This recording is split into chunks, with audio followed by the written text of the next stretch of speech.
Welcome to DEO Nalgonda YouTube channel ద్వారా ప్రసారమయ్యే online తరగతులకు విద్యార్థులకు స్వాగతం. ఈరోజు మనం 10వ తరగతిలో సోషల్ స్టడీస్ 16వ లెసన్ భారతదేశంలో ఎన్నికల ప్రక్రియ అనేటటువంటి పాఠాన్ని చర్చిద్దాం. విద్యార్థులు, మీకు తెలుసు, గత 2 సంవత్సరాల నుండి మన రాష్ట్రంలో మన దేశంలో అనేక ఎన్నికలను మనము చూశాము. 2018 డిసెంబర్లో మన తెలంగాణ రాష్ట్ర అసెంబ్లీ ఎన్నికలు మొదలు పెడితే ఆ తర్వాత గ్రామ పంచాయతీ ఎన్నికలు, మండల పరిషత్ ఎన్నికలు, జిల్లా పరిషత్ ఎన్నికలు, ఆ తర్వాత 2019 మేలో మనము లోక్సభ ఎన్నికలు కూడా గమనించినాము. మీరు ఎన్నికలు జరిగేటప్పుడు ఎప్పుడైనా పత్రికలు గమనించారా? పేపర్ చూశారా? పేపర్లో వచ్చేటటువంటి ప్రధాన శీర్షికలను గమనించారా? అనేక రకాల ఎన్నికలప్పుడు పేపర్లలో మనకి ప్రధాన పతాక శీర్షికల్లో అనేక రకాలైనటువంటి ప్రకటనలు మనము రావటం గమనించవచ్చు. మన పుస్తకంలో కూడా పాఠంలో మొదట ప్రధాన పత్రికలలో వచ్చేటటువంటి ప్రధాన శీర్షికలను కూడా మనం ఒకసారి గమనించినట్లయితే ఎన్నికలకు సంబంధించినటువంటి, ఎన్నికల నిర్వహణకు సంబంధించినటువంటి, ఎన్నికల సంఘము సూచించేటటువంటి అనేక రకాల విధుల గురించి పేపర్లలో మనకు వస్తూ ఉంటాయి. రాజకీయ పార్టీలు చేసేటటువంటి ప్రచారం కావచ్చు, నిర్వహించే సభలు కావచ్చు, వాటన్నిటిని కూడా మనము గమనించవచ్చు. అయితే భారతదేశంలో ఎన్నికల ప్రక్రియ అనేది అత్యంత క్లిష్టమైనది. వాస్తవానికి మన దేశాన్ని ప్రపంచంలోనే అతిపెద్ద ప్రజాస్వామ్య దేశం అని చెప్తాం. ఎలా అతిపెద్ద ప్రజాస్వామ్య దేశం అంటారో తెలుసా? విస్తీర్ణం కంటే మనకంటే పెద్ద దేశాలు దాదాపు 6 ఉన్నాయి. జనాభాతో పోలిస్తే మనకంటే చైనా దేశం పెద్దది. అయినా కూడా అతిపెద్ద ప్రజాస్వామ్యం ఎందుకంటున్నాం అంటే మన దేశంలో ఓటర్ల సంఖ్య అత్యధికము. ప్రజాస్వామ్యబద్ధంగా జరిగేటటువంటి ఎన్నికలు, ఆ ఎన్నికలలో పాల్గొనేటువంటి ఓటర్లు ప్రపంచంలో మరే దేశంలో కూడా అంతమంది లేరు. సో చైనా మనకంటే ఎక్కువ జనాభా ఉండొచ్చు, కానీ అక్కడ ప్రజాస్వామ్య వ్యవస్థ లేదు. అది కమ్యూనిస్టు వ్యవస్థ అన్నట్టు. సో కాబట్టి మరి ప్రజాస్వామ్యంలో ఎన్నికలు అనేటివి అత్యంత కీలకమైనవి. ఎన్నికల ద్వారానే మనము మన ప్రజాప్రతినిధులను ఎన్నుకోవటం అనేది జరుగుతుంది. మనందరికీ తెలుసు, ప్రజాస్వామ్యంలో ప్రజలే పాలకులు, పాలితులు. మన అబ్రహం లింకన్ చెప్పినటువంటి ప్రజల చేత, ప్రజల కొరకు, ప్రజలే ఎన్నుకునే ప్రభుత్వము ప్రజాస్వామ్య ప్రభుత్వం అని చెప్పేసి మనము ఒక ఫేమస్ డెఫినేషన్ కూడా మనం విన్నాం. అయితే ప్రజాస్వామ్య వ్యవస్థలో ప్రజలే నిర్ణయాలు తీసుకుంటారు. కొద్దిమంది ప్రజలు ఉన్నట్లయితే వారందరూ ఒక్కడ సమావేశమై వారికి సంబంధించినటువంటి నిర్ణయాలు తీసుకోవటం సాధ్యమవుతుంది. కానీ భారతదేశం లాంటి సువిశాల దేశంలో, కోట్లాది మంది ప్రజలు ఉన్నటువంటి ఈ దేశంలో అందరూ ఒక్కడ కూర్చొని నిర్ణయాలు తీసుకోవడం అనేది సాధ్యం కానటువంటి పని. అందుకని దేశాన్ని కొన్ని నియోజకవర్గాలుగా విభజించి ఒక్కొక్క నియోజకవర్గం నుంచి ప్రజలు ఒక వ్యక్తిని తమ ప్రతినిధిగా ఎన్నుకొని, ఓటింగ్ సిస్టమ్ ద్వారా ఎన్నుకొని పంపడం జరుగుతుంది. అప్పుడు ఎన్నికైనటువంటి ప్రజాప్రతినిధులందరూ కలిసి ఒక్కడ కూర్చొని, అది పార్లమెంటు కావచ్చు, లేదా రాష్ట్ర శాసనసభ కావచ్చు, లేదా గ్రామ పంచాయతీ సభ కావచ్చు, అక్కడ కూర్చొని వాళ్ళు నిర్ణయాలు తీసుకోవడం అనేది జరుగుతుందన్నట్టు. అంటే ఆ ప్రజాప్రతినిధులు ఆ ప్రజలందరికీ ప్రాతినిధ్యం వహించడం అనేది జరుగుతుంది. సో ఆ విధంగా మరి భారతదేశంలో ఎన్నికల ప్రక్రియ ఏ విధంగా ఉంటుంది అనేది మనం ఒకసారి గమనిద్దాం. భారత ఎన్నికల వ్యవస్థ నుంచి మనము వచ్చినట్లయితే దేశంలో ఎన్నికల ప్రక్రియను, భారతదేశంలో ఎన్నికల ప్రక్రియ నిర్వహించడానికి కేంద్ర ఎన్నికల సంఘము అనేది ఒకటి ఉంటుంది. భారత ఎన్నికల సంఘం అని చెప్పేసి ఒక సంఘము ఉంటుంది. ఈ ఎన్నికల సంఘమే భారతదేశంలో ఎన్నికలు నిర్వహించటము, ఫలితాలు ప్రకటించటము మొదలైనటువంటి కార్యక్రమాలన్నీ ఎన్నికల సంఘమే చూడటం అనేది మనకి జరుగుతుందన్నట్టు. సో మనకి ఎన్నికల సంఘం అనేది భారత ఎన్నికల సంఘము, దీన్ని మనము election commission of India, ECI అని కూడా అంటాము. ఇది ఎప్పుడు ఏర్పడింది ఏందనేది మనం చూద్దాం. 1950 జనవరి 25వ తారీఖు నాడు భారత ఎన్నికల సంఘాన్ని, దీన్ని కేంద్ర ఎన్నికల సంఘం అని కూడా అంటాము, భారత ఎన్నికల సంఘాన్ని ఏర్పాటు చేయడం. అంటే మనకి గణతంత్రము రావడానికి ఒకరోజు, రాజ్యాంగం అమలులో రావడానికి ఒకరోజు ముందే ఎన్నికల సంఘం అనేది ఏర్పడటం అనేది జరిగింది. మరి ఈ జనవరి 25వ తారీఖును దృష్టిలో ఉంచుకొని మనకి 2010 నుంచి జనవరి 25వ తారీఖును జాతీయ ఓటర్ల దినోత్సవంగా నిర్వహించడం అనేది జరుగుతుంది. సో ఈ జనవరి 25 అనేది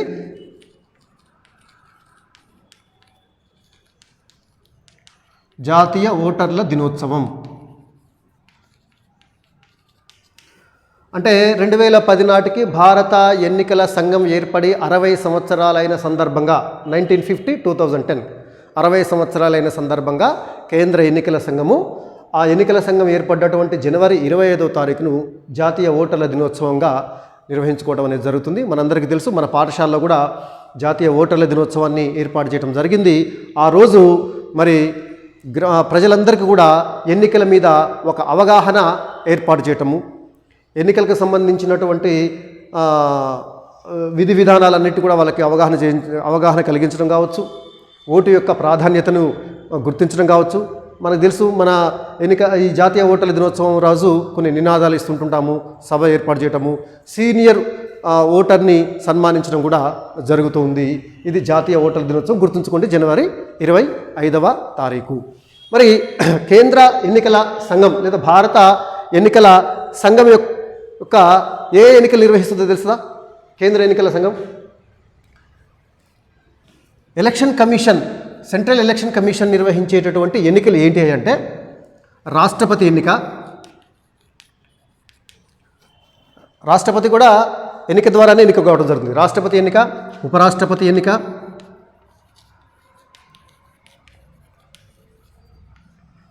తర్వాత కేంద్ర పార్లమెంట్లో ఉన్నటువంటి లోక్సభ మరియు రాజ్యసభ ఎన్నికలు, లోక్సభ ఎన్నికలు, రాజ్యసభ ఎన్నికలు మరియు రాష్ట్రాల శాసనసభ ఎన్నికలు.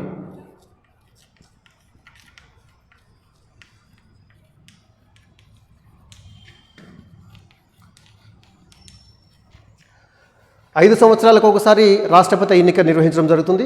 ఈ రాష్ట్రపతి ఎన్నికని 5 సంవత్సరాలకు ఒకసారి ఉపరాష్ట్రపతి ఎన్నికల్ని, అదేవిధంగా 5 సంవత్సరాలకు ఒకసారి లోక్సభ ఎన్నికలు, మనకు మొన్న 2019లో జరిగింది లోక్సభ ఎన్నికలు, లోక్సభ ఎంపీలను, తర్వాత రాజ్యసభ కూడా ఎంపీనే, రాజ్యసభ ఎన్నికలు 6 సంవత్సరాలకు ఒకసారి, అంటే ఇది 2 సంవత్సరాలకు ఒకసారి నిర్వహించడం అనేది జరుగుతుంది. ద్వైవార్షిక ఎన్నికలు అంటాము. 1/3 వంతు మంది సభ్యులు దిగిపోతుంటుంటే వాళ్ళ స్థానంలో 1/3 వంతు సభ్యులు ఎన్నిక కావడం జరుగుతుంది. రాష్ట్రాల శాసనసభ ఎన్నికలు, రాష్ట్రాలలో ఉన్నటువంటి ఎమ్మెల్సీ ఎన్నికలను కూడా మరి కేంద్ర ఎన్నికల సంఘము నిర్వహించడం అనేది జరుగుతుంది. అంతేకాకుండా కేంద్ర పాలిత ప్రాంతాలైనటువంటి ఢిల్లీ మరియు పాండిచ్చేరి వాటికి కూడా శాసనసభలు ఉంటున్నాయి. ఆ ఎన్నికలు కూడా కేంద్ర ఎన్నికల సంఘము నిర్వహించడం అనేది జరుగుతుంది. మధ్యంతర ఎన్నికలు కావచ్చు, ఉప ఎన్నికలు కావచ్చు, వీటికి సంబంధించినటువంటి ఏ ఎన్నికలైనా సరే కేంద్ర ఎన్నికల సంఘము నిర్వహించడం అనేది జరుగుతుంది. దాని తర్వాత మనకి భారతదేశంలో ఎన్నికలను నిర్వహించడం అనేది అత్యంత క్లిష్టమైనటువంటి అంశం అని మనం ఇంతకుముందు చెప్పుకున్నాం. వాస్తవానికి భారతదేశానికి స్వాతంత్రం రావడానికంటే ముందే బ్రిటిష్ వారి కాలంలో కూడా మన భారతదేశంలో ఎన్నికలు జరిగినాయి. అయితే ఎన్నికలైనటువంటి చట్టసభలకు పూర్తి స్థాయి అధికారాలు లేవు, కానీ ఎన్నికల వ్యవస్థను అయితే వాళ్ళు నిర్వహించడం జరిగింది. కానీ బ్రిటిష్ వారు నిర్వహించినప్పుడు భారతదేశంలో అందరికీ ఓటు హక్కు ఉండేది కాదు. మొత్తము జనాభాలో కేవలం 16% మందికి మాత్రమే ఓటు హక్కు ఉండేది బ్రిటిష్ వారి కాలంలో. కానీ మనకి భారతదేశానికి స్వాతంత్రం వచ్చిన తర్వాత కుల మత ప్రాంతకు అతీతంగా లింగ భేదాలు లేకుండా అందరికీ ఓటు హక్కు ఇవ్వడం అనేది జరిగింది మన రాజ్యాంగం ప్రకారము. మనకు తెలుసు 1950 జనవరి 26 నాడు రాజ్యాంగం అమలులోకి వచ్చిన తర్వాత అప్పుడు 21 సంవత్సరాలు నిండినటువంటి ప్రతి ఒక్కరికి ఓటు హక్కు ఇవ్వటం జరిగింది. కుల ప్రాంత మత భాష లింగపరమైనటువంటి భేదాలు లేకుండా అందరికీ ఓటు హక్కు ఇవ్వడం అనేది జరిగింది. అంతేవిధంగా చదువుకున్న వాళ్ళు, చదువు లేనటువంటి వాళ్ళకు కూడా. బ్రిటిష్ వారి కాలంలో కేవలం 16% మందికి మాత్రమే ఓటు హక్కు ఉంది. కానీ ఆ తర్వాత స్వాతంత్రం వచ్చిన తర్వాత ఓటర్ల సంఖ్య, జనాభా పెరుగుతూ ఉంటుంటే ఓటర్ల సంఖ్య క్రమక్రమంగా పెరిగి మొన్న 2019 ఏప్రిల్ మే నెలలో జరిగినటువంటి లోక్సభ ఎన్నికల్లో దాదాపు 91 కోట్ల మంది ఓటు హక్కు కలిగినటువంటి ఓటర్లు మన భారతదేశంలో ఉండటం అనేది జరిగింది. సో ఈ 91 కోట్ల మంది ఎన్నికల్లో పాల్గొనడానికి, తమ ఓటు హక్కును స్వేచ్ఛగా, నిష్పక్షపాతంగా, నిర్భయంగా ఓటు హక్కు వినియోగించుకోవటానికి అవసరమైనటువంటి సకల సౌకర్యాలను, అన్ని ఏర్పాట్లను చూసేటటువంటి బాధ్యత కేంద్ర ఎన్నికల సంఘానిది. ఇది మనం అనుకున్నంత ఈజీ కాదు. చాలా అనేక రకాలైనటువంటి మరి ప్రక్రియలతో కూడుకున్నటువంటి ఈ యొక్క ఎన్నికల నిర్వహణను భారతదేశంలో కేంద్ర ఎన్నికల సంఘము అత్యంత సమర్థవంతంగా నిర్వహించడం అనేది జరిగింది. మరి ఎన్నికల కమిషన్కు ఢిల్లీలో ప్రధాన ఎన్నికల కార్యాలయం ఉంది, నిర్వాచన్ సదన్ అంటారు దాన్ని. మన పుస్తకంలో దాని యొక్క ఫోటో కూడా ఇవ్వడం జరిగింది. కేంద్ర ఎన్నికల సంఘం యొక్క ప్రధాన కార్యాలయం ఢిల్లీలో ఉన్నటువంటి నిర్వాచన్ సదన్ అని చెప్పేసి మనము చెప్పుకోవడం జరుగుతుంది. ఆ ఎన్నికల కార్యాలయం నుంచే మరి ప్రధాన ఎన్నికల కమిషనర్ కానీ ఇతర కమిషనర్లు కానీ దేశంలో ఉన్నటువంటి ఎన్నికల వ్యవస్థను మొత్తాన్ని కోఆర్డినేషన్ చేసి సక్రమంగా ఎన్నికలు నిర్వహించడం అనేది జరుగుతూ ఉంది. సో ఎన్నికల సంఘానికి స్వయం ప్రతిపత్తి ఉంది. మరి ఏంది ఎన్నికల సంఘానికి స్వయం ప్రతిపత్తి? ఒకసారి మనము గమనించినట్లయితే ఇది గుర్తుంచుకోండి. కేంద్ర ఎన్నికల సంఘం నిర్వహించేటటువంటి ఎన్నికలు ఇది. జాతీయ ఓటర్ల దినోత్సవము జనవరి 25వ తారీఖు. ఎందుకు జనవరి 25వ తారీఖు జాతీయ ఓటర్ల దినోత్సవం నిర్వహిస్తాము కూడా మనము చెప్పుకున్నాం.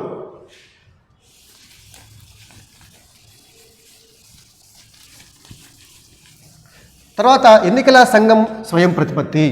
ఎన్నికల సంఘం అనేది ఒక స్వయం ప్రతిపత్తి గల రాజ్యాంగ సంస్థ, కాన్స్టిట్యూషనల్ ఇన్స్టిట్యూషన్. స్వయం ప్రతిపత్తి ఉంది. ఎందుకంటే భారతదేశంలో ఎన్నికలను నిష్పక్షపాతంగా నిర్భయంగా నిర్వహించేందుకు అన్ని రకాలైనటువంటి అధికారాలను మన రాజ్యాంగము ఈ ఎన్నికల సంఘానికి ఇవ్వటం అనేది జరిగింది. అధికారంలో ఉన్నటువంటి పార్టీ ఒత్తిడులకు తలగకుండా నిష్పక్షపాతంగా నిర్భయంగా ఎన్నికలు నిర్వహించినప్పుడే ఓటర్లు స్వేచ్ఛగా ఓటు వేయడానికి మరి ముందుకు రావటం అనేది జరుగుతుంది. కాబట్టి ఇది రాజ్యాంగం నిర్మాతలు ముందుగానే ఊహించి కార్యనిర్వాహక వర్గంతో కానీ చట్టసభలతో కానీ సంబంధం లేకుండా మరి కేంద్ర ఎన్నికల సంఘానికి స్వయం ప్రతిపత్తి అంటే నిర్ణయాలు తీసుకోవడంలో స్వతంత్రత అనేది ఉంటుంది. స్వేచ్ఛగా ఎన్నికలు నిర్వహించడానికి అవసరమైనటువంటి అన్ని రకాలైనటువంటి నిర్ణయాలు కూడా తీసుకోవడం జరుగుతుంది కేంద్ర ఎన్నికల సంఘం. మరి కేంద్ర ఎన్నికల సంఘము దేశవ్యాప్తంగా నిర్వహించేటటువంటి ఈ ఎన్నికలకు సిబ్బంది ఎలా అంటే దానికి కూడా ఒక ఏర్పాటు ఉంది. ఎన్నికలు జరిగేటటువంటి సమయంలో ఎన్నికల కమిషను కేంద్ర ప్రభుత్వ ఉద్యోగులను కానీ రాష్ట్ర ప్రభుత్వ ఉద్యోగులను కానీ కేంద్ర ఎన్నికల సంఘం ఆధ్వర్యంలో రాష్ట్రపతి అనుమతితో, అంటే కేంద్ర ప్రభుత్వ ఉద్యోగులైతే రాష్ట్రపతి అనుమతితోటి, రాష్ట్ర ప్రభుత్వ ఉద్యోగులైతే గవర్నర్ అనుమతితోటి ఆ యొక్క గవర్నమెంట్ ఎంప్లాయీస్ మొత్తం కూడా వాళ్ళని తీసుకొని వాళ్ళకి విధులను కేటాయించి దేశంలో స్వేచ్ఛగా సక్రమంగా ఎన్నికలు నిర్వహించడానికి అవసరమైన ఏర్పాట్లు చేస్తున్నారు. అంటే ఎన్నికలు నిర్వహించడానికి ఎన్నికల కమిషన్కి ప్రత్యేక సిబ్బంది ఉండరు. కేంద్ర రాష్ట్ర ప్రభుత్వ ఉద్యోగులే ఈ ఎన్నికల విధి నిర్వహణలో పాల్గొనటం అనేది జరుగుతుంది. ఆ సమయంలో ఆ ఎన్నికలు నిర్వహించేటప్పుడు ఆ యొక్క ఉద్యోగులందరూ కూడా ఎన్నికల కమిషన్ ఆధ్వర్యంలో పనిచేయటం జరుగుతుంది. ఎన్నికల కమిషన్ యొక్క ఆదేశానుసారము పనిచేయటం అనేది జరుగుతుంది. అంటే ప్రత్యేకంగా వేరే సిబ్బంది ఉండరు. మీరు చూసే ఉంటారు, మీ స్కూళ్ళలో ఎలక్షన్ జరుగుతున్నప్పుడు మన ఊళ్ళలో మన స్కూల్ టీచర్స్కి ఇతర ప్రభుత్వ ఉద్యోగులు ఎలక్షన్ డ్యూటీ కోసం వెళ్తూ ఉంటుంటారు. అంటే ఆ సమయంలో వాళ్ళు ఎన్నికల కమిషన్ పరిధిలో పనిచేస్తూ ఉంటారన్నమాట. అదేవిధంగా ఎన్నికల నోటిఫికేషన్ వెలువడ్డ తర్వాత రాష్ట్ర ప్రభుత్వము ఎన్నికల కమిషన్ యొక్క విధులలో జోక్యం చేసుకోవడానికి వీల్లేదు. ఎంప్లాయీస్ను ట్రాన్స్ఫర్ చేయటం కానీ లేదా వాళ్ళని ఒక స్థానం నుంచి ఇంకో స్థానానికి బదిలీ చేసేసి తమకు అనుకూలమైనటువంటి అధికారులు చేసుకోవడానికి కానీ రాష్ట్ర ప్రభుత్వానికి ఎలాంటి అధికారాలు ఉండవు. వాళ్ళు పూర్తిగా ఎన్నికల సంఘం యొక్క ఆధ్వర్యంలో పనిచేయడం అనేది జరుగుతుంది. ఎన్నికల ప్రాసెస్ కంప్లీట్ అయ్యేంత వరకు కూడా ఎన్నికల నోటిఫికేషన్ వచ్చిన కాడి నుంచి ఎన్నికల ప్రక్రియ పూర్తయ్యి ఎన్నికైనటువంటి ప్రజాప్రతినిధుల జాబితా కేంద్రంలో అయితే రాష్ట్రపతికి, రాష్ట్రంలో అయితే గవర్నర్కి సమర్పించిన తరువాత మాత్రమే తిరిగి ఆ యొక్క ప్రభుత్వ ఉద్యోగులు ఆ రాష్ట్ర ప్రభుత్వం కానీ లేదా కేంద్ర ప్రభుత్వానికి చెందినటువంటి ఉద్యోగులుగా పరిగణిస్తారు. అప్పటి వరకు కూడా ఎన్నికల కమిషన్ ఆధ్వర్యంలోనే వాళ్ళు తమ యొక్క విధులను నిర్వహించడం అనేది జరుగుతుంది. 324 ఆర్టికల్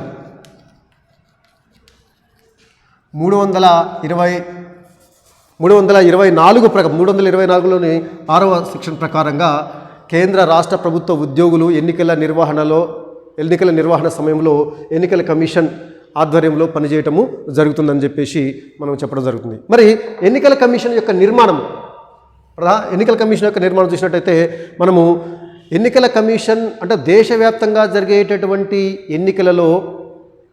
ఎన్నికలను సమర్థవంతంగా నిర్వహించడానికి ప్రధాన ఎన్నికల కమిషనర్ బాధ్యత వహిస్తాడు. ప్రధాన ఎన్నికల commissioner CEC, chief election commissioner. ప్రధాన ఎన్నికల కమిషనర్ గురించి మనం చెప్పుకున్నట్లయితే ఎవరు ప్రధాన ఎన్నికల కమిషనరు? సీనియర్ సివిల్ సర్వీస్ ఉద్యోగి, ఐఏఎస్ కావచ్చు, ఐపీఎస్ కావచ్చు, ఐఎఫ్ఎస్ కావచ్చు, సీనియర్ సివిల్ సర్వీస్కు చెందినటువంటి ఒక ఉద్యోగిని ప్రధాన ఎన్నికల కమిషనర్గా నియమించడం అనేది జరుగుతుంది. మరి ఈయన యొక్క పదవీ కాలం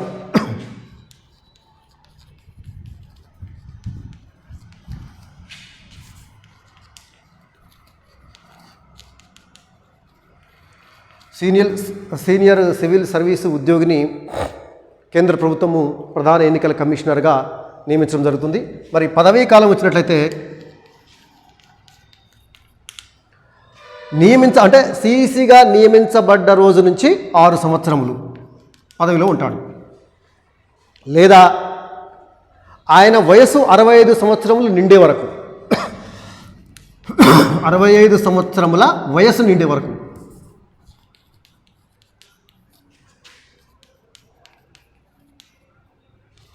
పదవిలో ఉంటాడు. 6 సంవత్సరముల పదవీ కాలం లేదా 65 సంవత్సరముల వయసు వచ్చేంత వరకు, ఈ రెండిట్లో ఏది ముందైతే అది అతని యొక్క పదవీ కాలంగా చెప్పుకోవడం అనేది జరుగుతుందన్నట్టు. సో మనకి ప్రధాన ఎన్నికల కమిషనర్గా పనిచేసినటువంటి తొలి వ్యక్తి ఎవరు తెలుసా? సుకుమార్ సేన్. ఫస్ట్ ఎన్నికల ప్రధాన కమిషనర్ సుకుమార్ సేన్. ఇది జీకే బిట్టు గుర్తుంచుకోండి. ప్రధాన ఎన్నికల కమిషనర్గా పనిచేసినటువంటి తొలి వ్యక్తి. తర్వాత ప్రస్తుతము ప్రధాన ఎన్నికల కమిషనర్ ఎవరో తెలుసా? ప్రస్తుతము రాజీవ్ కుమార్.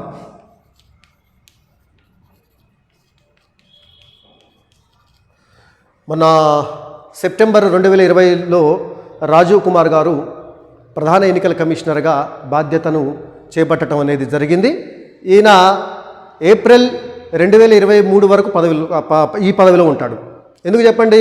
6 సంవత్సరములు కాకుండానే దిగిపోతుంటే ఆ ఏప్రిల్ 2023 నాటికి ఈయన 65 సంవత్సరాల వయసు వచ్చేస్తుంది. కాబట్టి అప్పటి వరకు రాజీవ్ కుమార్ గారు ప్రధాన ఎన్నికల కమిషనర్గా ప్రస్తుతము విధులు నిర్వర్తించారు. వీరికంటే ముందు సునీల్ అరోరా ప్రధాన ఎన్నికల కమిషనర్గా విధులు నిర్వర్తించడం జరిగింది. సరే, ఈ రెండైతే ఫస్ట్ ప్రధాన ఎన్నికల కమిషనర్, ప్రస్తుత ప్రధాన ఎన్నికల కమిషనర్ రాజీవ్ కుమార్ గారు.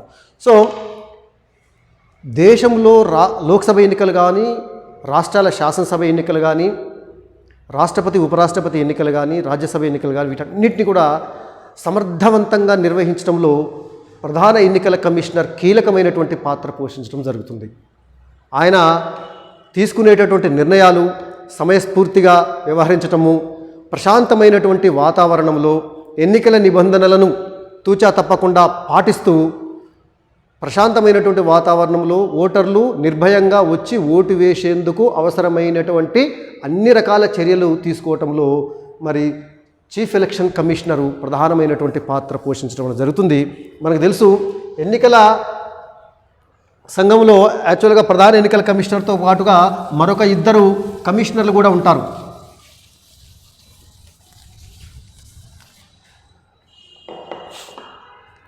(1993) వరకు ప్రధాన ఎన్నికల కమిషనర్ ఒకడు మాత్రం, అంటే కేంద్ర ఎన్నికల సంఘంలో ఎన్నికల కమిషనర్ ఒకడే ఉంటాడు, అతడే ప్రధాన ఎన్నికల కమిషనర్. కానీ 1993లో ఈ ఎన్నికల కమిషన్ను త్రిసభ్య కమిషన్గా చేయడం జరిగింది. త్రిసభ్య కమిషన్.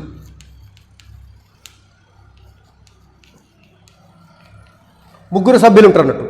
ప్రధాన ఎన్నికల కమిషనర్తో పాటు అతనికి చేదోడు వాదోడుగా ఉండుటకు మరొక 2 కమిషనర్లను కూడా 1993, ఎందుకంటే ఒకవేళ ప్రధాన కమిషనర్ ఒకడే ఉన్నట్లయితే అతడికి బాధ్యతలు ఎక్కువ కావడం కావచ్చు, లేదా అతడు ఒకవేళ నియంతృత్వంగా వ్యవహరించడం కావచ్చు.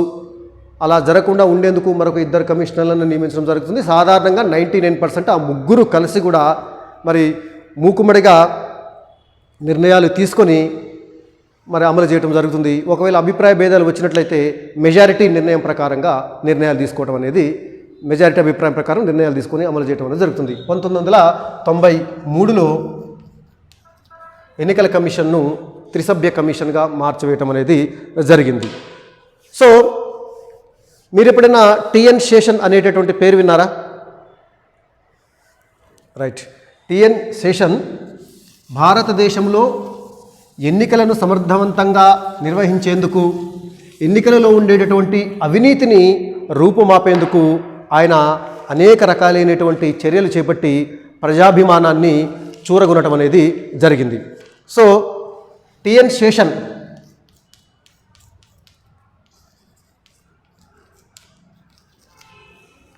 ప్రధాన ఎన్నికల కమిషనర్గా పనిచేసినటువంటి వ్యక్తి. ఈయన మరి 1990 నుంచి 96 వరకు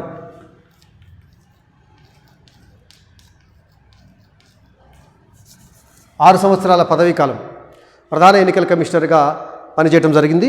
ఈయన రాజ్యాంగము ఎన్నికల కమిషన్కు ఇచ్చినటువంటి అధికారాలను సమర్థవంతంగా ఉపయోగించుకొని ఎన్నికల్లో జరిగేటటువంటి అక్రమాలను, అవినీతిని పూర్తి స్థాయిలో రూపుమాపడం కోసము అనేక నిబంధనలను ప్రవేశపెట్టి వాటిని అమలు చేసి చండశాసనుడిగా పేరుగాంచిండిన. ఆనాడు రాజకీయ పార్టీలు కానీ, పోటీ చేసేటటువంటి అభ్యర్థులు కానీ ఎలాంటి అక్రమాలకు పాల్పడకుండా మరి కొన్ని నిర్ణయాలు తీసుకోవడం వల్ల వాళ్ళందరూ కూడా బెంబేలెత్తిపోవడం జరిగిందన్నట్టు. అందుకే వాస్తవానికి టిఎన్ శేషన్ యొక్క నిర్ణయాలను కొంతవరకు ఆపటం కోసమే 1993లో ఎన్నికల కమిషన్ ఏకసభ్య కమిషన్ నుంచి త్రిసభ్య కమిషన్గా మార్చడం అనేది కూడా జరిగింది. అంటే ఎన్నికల్లో అక్రమాలకు పాల్పడేటటువంటి వ్యక్తులకు గుండెల్లో రైళ్లు పరిగెత్తించిండు టిఎన్ శేషన్ గారు.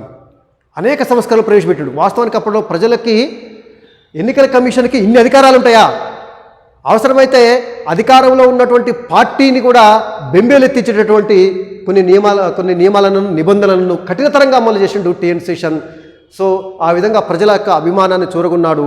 దేశంలో జరిగేటటువంటి ఎన్నికలను నిష్పక్షపాతంగా జరిపేందుకు అనేక రకాలైనటువంటి చర్యలు తీసుకొని ఆయన ఎన్నికల కమిషన్ చరిత్రలో శాశ్వతంగా నిలిచిపోయినటువంటి వ్యక్తి టిఎన్ శేషన్. మరి ఈ టిఎన్ శేషన్ గారు ప్రధాన ఎన్నికల కమిషనర్గా పనిచేసిన తర్వాత దేశవ్యాప్తంగా ఎన్నికల కమిషన్ యొక్క అధికారాలు, విధుల గురించి చాలామందికి అవగాహన ఏర్పడింది. అంతవరకు పెద్దగా అవగాహన లేకుండా ఎన్నికల వ్యవస్థ జరుగుతూనే ఉన్నా కానీ అనేక రకాలైనటువంటి ఈవెన్ అంతకుముందు గతంలో ఎన్నికలు జరుగుతున్నప్పుడు గోడల మీద రాజకీయ పార్టీలు ఇంటి యొక్క గోడల మీద ఇష్టం వచ్చినట్టుగా స్లోగన్స్, నినాదాలు, మాకే ఓటు మాకు ఓటు అని చెప్పేసి రాసేది. పెద్దగా ఎవరు పట్టించుకోలే. కానీ టిఎన్ శేషన్ అధికారులకు వచ్చిన తర్వాత ఇంటి యజమాని యొక్క అనుమతి లేకుండా ఇంటి గోడల మీద ఎవరైనా సరే ఆ ప్రకటనలు కానీ, ఎన్నికలకు సంబంధించినటువంటి స్లోగన్స్ కానీ రాసినట్లయితే వాళ్ళ మీద చర్యలు తీసుకోవడం జరుగుతుందని చెప్పేసి ఆయన తొలిసారిగా అమలు చేసిండు. ఆ తర్వాత ఇంటి యజమానులు కూడా అప్పుడు అర్థమైంది, ఓహో మా పర్మిషన్ లేకుండా ఏ రాజకీయ పార్టీ కూడా ఎన్నికల సమయంలో మా ఇంటి మీద ఎలాంటి పోస్టర్ అతికించడం కానీ లేదా ఎలాంటి పేర్లు రాయటం కానీ చేయకూడదు అనేటటువంటి అవగాహన ఓటర్లకు రావడం అనేది జరిగింది. అంతేకాకుండా టిఎన్ శేషన్ ఎన్నికలు నిష్పక్షపాతంగా నిర్వహించడం కోసం, ఎన్నికలలో అవినీతిని రూపుమాపడం కోసం అనేక రకాలైనటువంటి సిఫార్సులు చేయటం అనేది జరిగింది. ఆ సిఫార్సుల్లో మనకి ముఖ్యంగా ఒకటి, ప్రచార సమయాన్ని నామినేషన్ ఉపసంహరించుకున్న రోజు నుంచి 14 రోజుల వరకు ప్రచార సమయాన్ని నిర్ణయించడం జరిగింది. 14 రోజులు ప్రచారం చేసుకోవచ్చు.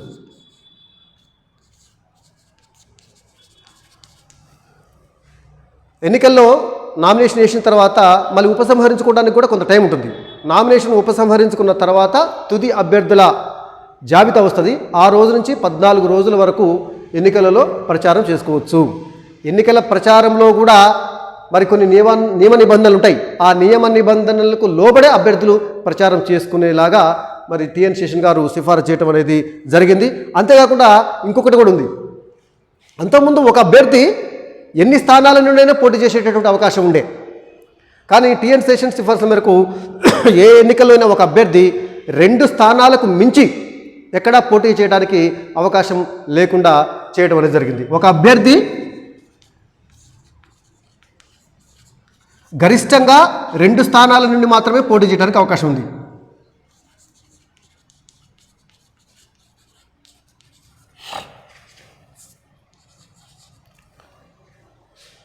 అదేవిధంగా మరి ఈయన సిఫారసు చేసినటువంటి మరొకటి ఏంటంటే, ఏదైనా వ్యక్తి అంటే పోటీ చేసేటువంటి వ్యక్తి ఏదైనా కేసులో 2 సంవత్సరముల కంటే ఎక్కువ శిక్ష అనుభవించినా, అంటే నేర చరిత్ర ఉన్నటువంటి అభ్యర్థులను ఎన్నికల నుంచి తప్పించడం కోసం ఏదైనా ఒక వ్యక్తి ఏదో ఒక కేసులో 2 సంవత్సరాలకు మించి జైలు శిక్ష పడినట్లయితే 6 సంవత్సరాల పాటు అతడు ఏ ఎన్నికల్లో పోటీ చేయకుండా నిషేధం విధించేటటువంటి ఒక సిఫారసు చేయడం అనేది జరిగింది. అంటే నేర చరిత్రలను ఆపటం.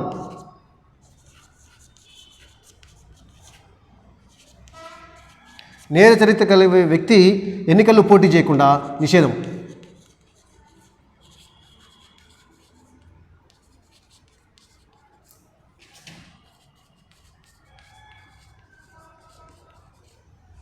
అంటే 2 సంవత్సరాలకు మించి శిక్ష పడితే 6 సంవత్సరాల పాటు పోటీ చేయకుండా నిషేధం. అదేవిధంగా ఎన్నికలలో పోటీ చేస్తున్నటువంటి అభ్యర్థులలో దురదృష్టవశాత్తు ఎవరైనా ఒక అభ్యర్థి మరణించినట్టయితే ఆ ఎన్నికలు పూర్తిగా రద్దు చేసేది గతంలో. కానీ ఇప్పుడు ఏంటంటే ఆ ఎన్నికలని కొద్ది రోజుల పాటు పోస్ట్పోన్ చేసి తిరిగి ఎన్నిక నిర్వహించే విధంగా సిఫారసు చేయటం అనేది జరిగింది. ప్రచారం పూర్తి అయిన తర్వాత 40 గంటల పాటు మద్యాన్ని అమ్మకుండా, మనకు తెలుసు మొత్తము షాపులు మద్యం షాపులు మొత్తము బంద్ చేసే విధంగా కూడా మరి టిఎన్ శేషన్ గారు సిఫారసు చేయడం జరిగింది. ఇవే కాకుండా అనేక రకాలైనటువంటి అంటే ఎన్నికలను నిష్పక్షపాతంగా నిర్భయంగా నిర్వహించేందుకు అనేక రకాలైనటువంటి నిబంధనలను టిఎన్ శేషన్ గారు అమల్లోకి తీసుకురావడం అనేది జరిగింది.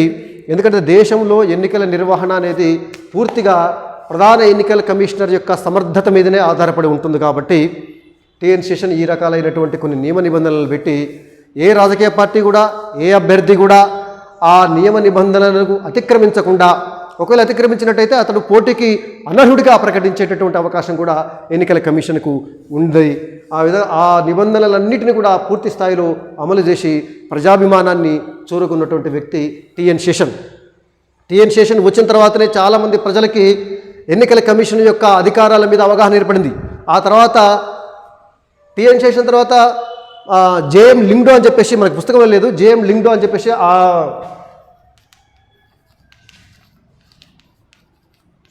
జేమ్స్ మైకేల్ లింగ్డో, వీరు కూడా ప్రధాన ఎన్నికల కమిషనర్గా పనిచేసి సమర్థవంతంగా ఎన్నికల నిర్వహణకు మరి ఎన్నికల కమిషన్కు ఉన్నటువంటి అధికారాలను పూర్తి స్థాయిలో నిర్వహించడం జరిగింది. 2002 సంవత్సరంలో గుజరాత్ అల్లర్ల సమయంలో అసెంబ్లీ అప్పటికే రద్దు అయిపోయింది. గుజరాత్ అసెంబ్లీని రద్దు చేయడం జరిగింది. అక్కడ ఎన్నికలు నిర్వహించాల్సినటువంటి బాధ్యత కేంద్ర ఎన్నికల సంఘానికి ఉంది. కానీ అప్పుడు గుజరాత్ అల్లర్లు పూర్తి స్థాయిలో సద్దుమణిగాయా లేదా అని జేఎం లింగ్డో మరియు ఎన్నికల కమిషన్ సభ్యులు గుజరాత్లో పోయి పర్యటించి అక్కడ ప్రశాంత వాతావరణం ఉందా లేదా పరిశీలించిన తర్వాతనే ఎన్నికల నిర్వహణ మీద ఒక నిర్ణయం తీసుకుంటా అని చెప్పేసి. ఎందుకంటే గుజరాత్లో అప్పటికి కేంద్రంలో ఎన్డీఏ ప్రభుత్వం ఉంది. గుజరాత్లో కూడా అప్పుడు ఆపద్ధర్మ ప్రభుత్వము బీజేపీది ఉంది. అయినా కూడా ఈయన ఒత్తిళ్లకు తలగ్గకుండా అక్కడ పర్యటించి ఎన్నికలు నిర్వహించడానికి అవసరమైనటువంటి ప్రశాంత వాతావరణము ఉందా లేదా అని పరిశీలించిన తర్వాతనే ఎన్నికల నిర్వహణకు మరి ఆయన వెళ్ళటం అనేది జరిగింది. కేంద్ర ప్రభుత్వం కానీ రాష్ట్ర ప్రభుత్వం కానీ ఎవరి ఒత్తిళ్లకు తలగాల్సిన అవసరం లేదని చెప్పేసి లింగ్డో నిరూపించడం జరిగింది. ఈ విధంగా టిఎన్ శేషన్ తర్వాత వచ్చినటువంటి అనేక మంది ఎన్నికల కమిషనర్లు, ప్రధాన ఎన్నికల కమిషనర్లు మరి వాళ్ళు స్వతంత్రంగా స్వీయ విచక్షణతోటి ఆలోచించి నిర్ణయాలు తీసుకొని నిర్భయంగా ఓటర్లు అక్కడికి వచ్చి ఓటు వేసేందుకు అవసరమైన చర్యలను ఏర్పాట్లను తీసుకోవడం అనేది జరిగింది.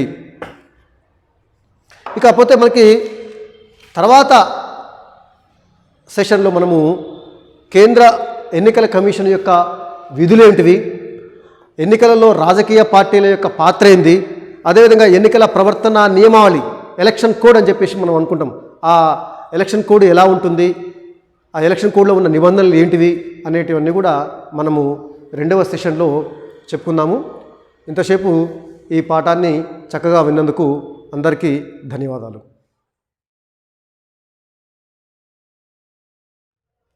Welcome to DEO Nalgonda YouTube channel ద్వారా ప్రసారమయ్యేటటువంటి డిజిటల్ తరగతులకు విద్యార్థులకు స్వాగతం. విద్యార్థులు, మనం భారతదేశంలో ఎన్నికల ప్రక్రియ అనేటటువంటి పాఠం చెప్పుకుంటున్నాం. ఇప్పుడు పార్ట్ 2, ఈ లెసన్లో పార్ట్ 2 చెప్పుకుందాం. ఇందులో మనకి ఎన్నికల కమిషన్ యొక్క విధులు గురించి చెప్పుకుందాం. ఎన్నికల కమిషన్కి చాలా విస్తృతమైనటువంటి విధులు ఉంటాయి. ఎందుకంటే దేశవ్యాప్తంగా అన్ని రకాలైనటువంటి ఎన్నికలను నిష్పక్షపాతంగా నిర్వహించాలి కాబట్టి, అనేక రకాలైనటువంటి ఏర్పాట్లను చేయాలి కాబట్టి, అందులో క్రమంగా అనేక రకాల విధులు ఉంటాయి. వాటిని క్లుప్తంగా 3 రకాల విధులుగా మనము పరిగణించవచ్చు. పాలనా సంబంధమైనటువంటి విధులు, సలహా విధులు, పాక్షిక న్యాయ సంబంధ విధులు. ఇందులో మనకి పాలనా సంబంధమైనటువంటి విధుల గురించి మనం ఒకసారి చూసినట్టయితే, ముఖ్యంగా భారత రాజ్యాంగంలోనే ఎన్నికల కమిషన్ యొక్క విధులను స్పష్టంగా పేర్కొనడం అనేది జరిగింది. భారత రాజ్యాంగంలో 15వ భాగంలో 15వ పార్టులో మనకి 324 నుంచి ఆర్టికల్ 324 నుంచి 329 వరకు ఆర్టికల్స్.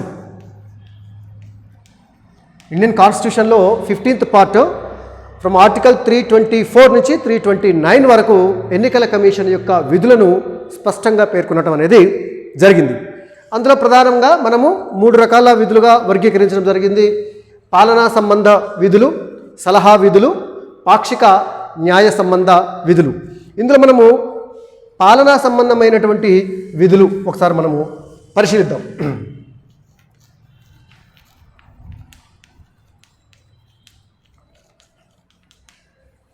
పాలనా సంబంధమైనటువంటి విధులను ఒకసారి మనము పరిశీలించినట్లయితే, దేశవ్యాప్తంగా ఓటర్ల జాబితాని రూపొందించడం.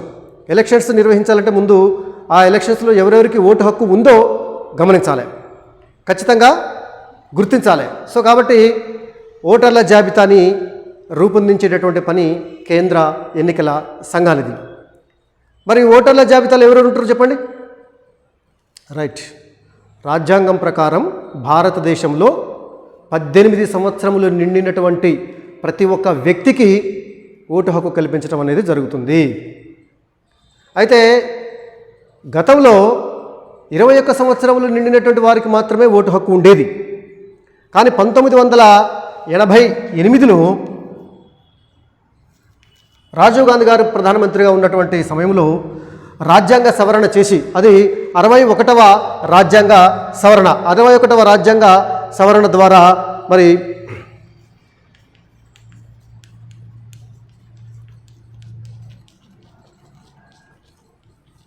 ఓటింగ్ వయసును 21 సంవత్సరాల నుండి 18 సంవత్సరములకు తగ్గించడం అనేది జరిగింది.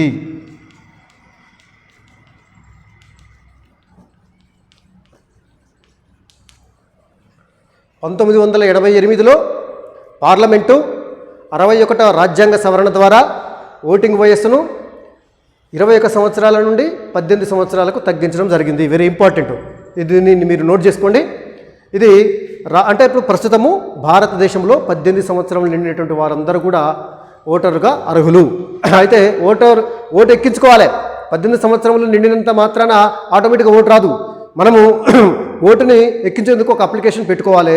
ఆ విధంగా ఓటర్ల జాబితా రూపొందించడం ఒకటి, క్రమం తప్పకుండా ఓటర్ల జాబితా సవరణ చేయడం కూడా. ఎవ్రీ ఇయర్ డిసెంబర్ నాటికల్లా ఎన్నికల కమిషను ఓటర్ల జాబితా సవరణ అంటే చనిపోయినటువంటి వాళ్ళని తీసివేసుడు, కొత్తగా 18 సంవత్సరములు నిండినటువంటి వారిని ఓటర్ల జాబితాలోకి చేర్చటము, అదేవిధంగా ఓటర్లు ఒక్కొక్కసారి ఒక స్థానం నుంచి ఇంకో స్థానానికి మారుతూ ఉంటారు. ఈ ప్రాంతం నుంచి వెళ్ళిపోయినటువంటి వాళ్ళ ఓటు ఇక్కడ తీసేసి వాళ్ళ కొత్తగా ఎక్కడైతే స్థిర నివాసం ఏర్పాటు చేసుకున్నారో అక్కడ ఆ ప్రాంతంలో వాళ్ళ యొక్క ఓటును ఎక్కించుకోవటము. ఇది ఓటర్ల జాబితా సవరణ, మార్పులు చేర్పులు. అది కూడా పాలనా సంబంధమైనటువంటి విధుల కిందకి రావడం అనేది జరిగింది. అదేవిధంగా పార్లమెంటు చేసినటువంటి చట్టాలకు అనుగుణంగా నియోజకవర్గాల పునర్వ్యవస్థీకరణ, దీన్ని డీలిమిటేషన్ అంటాము. నియోజకవర్గాల పునర్వ్యవస్థీకరణ.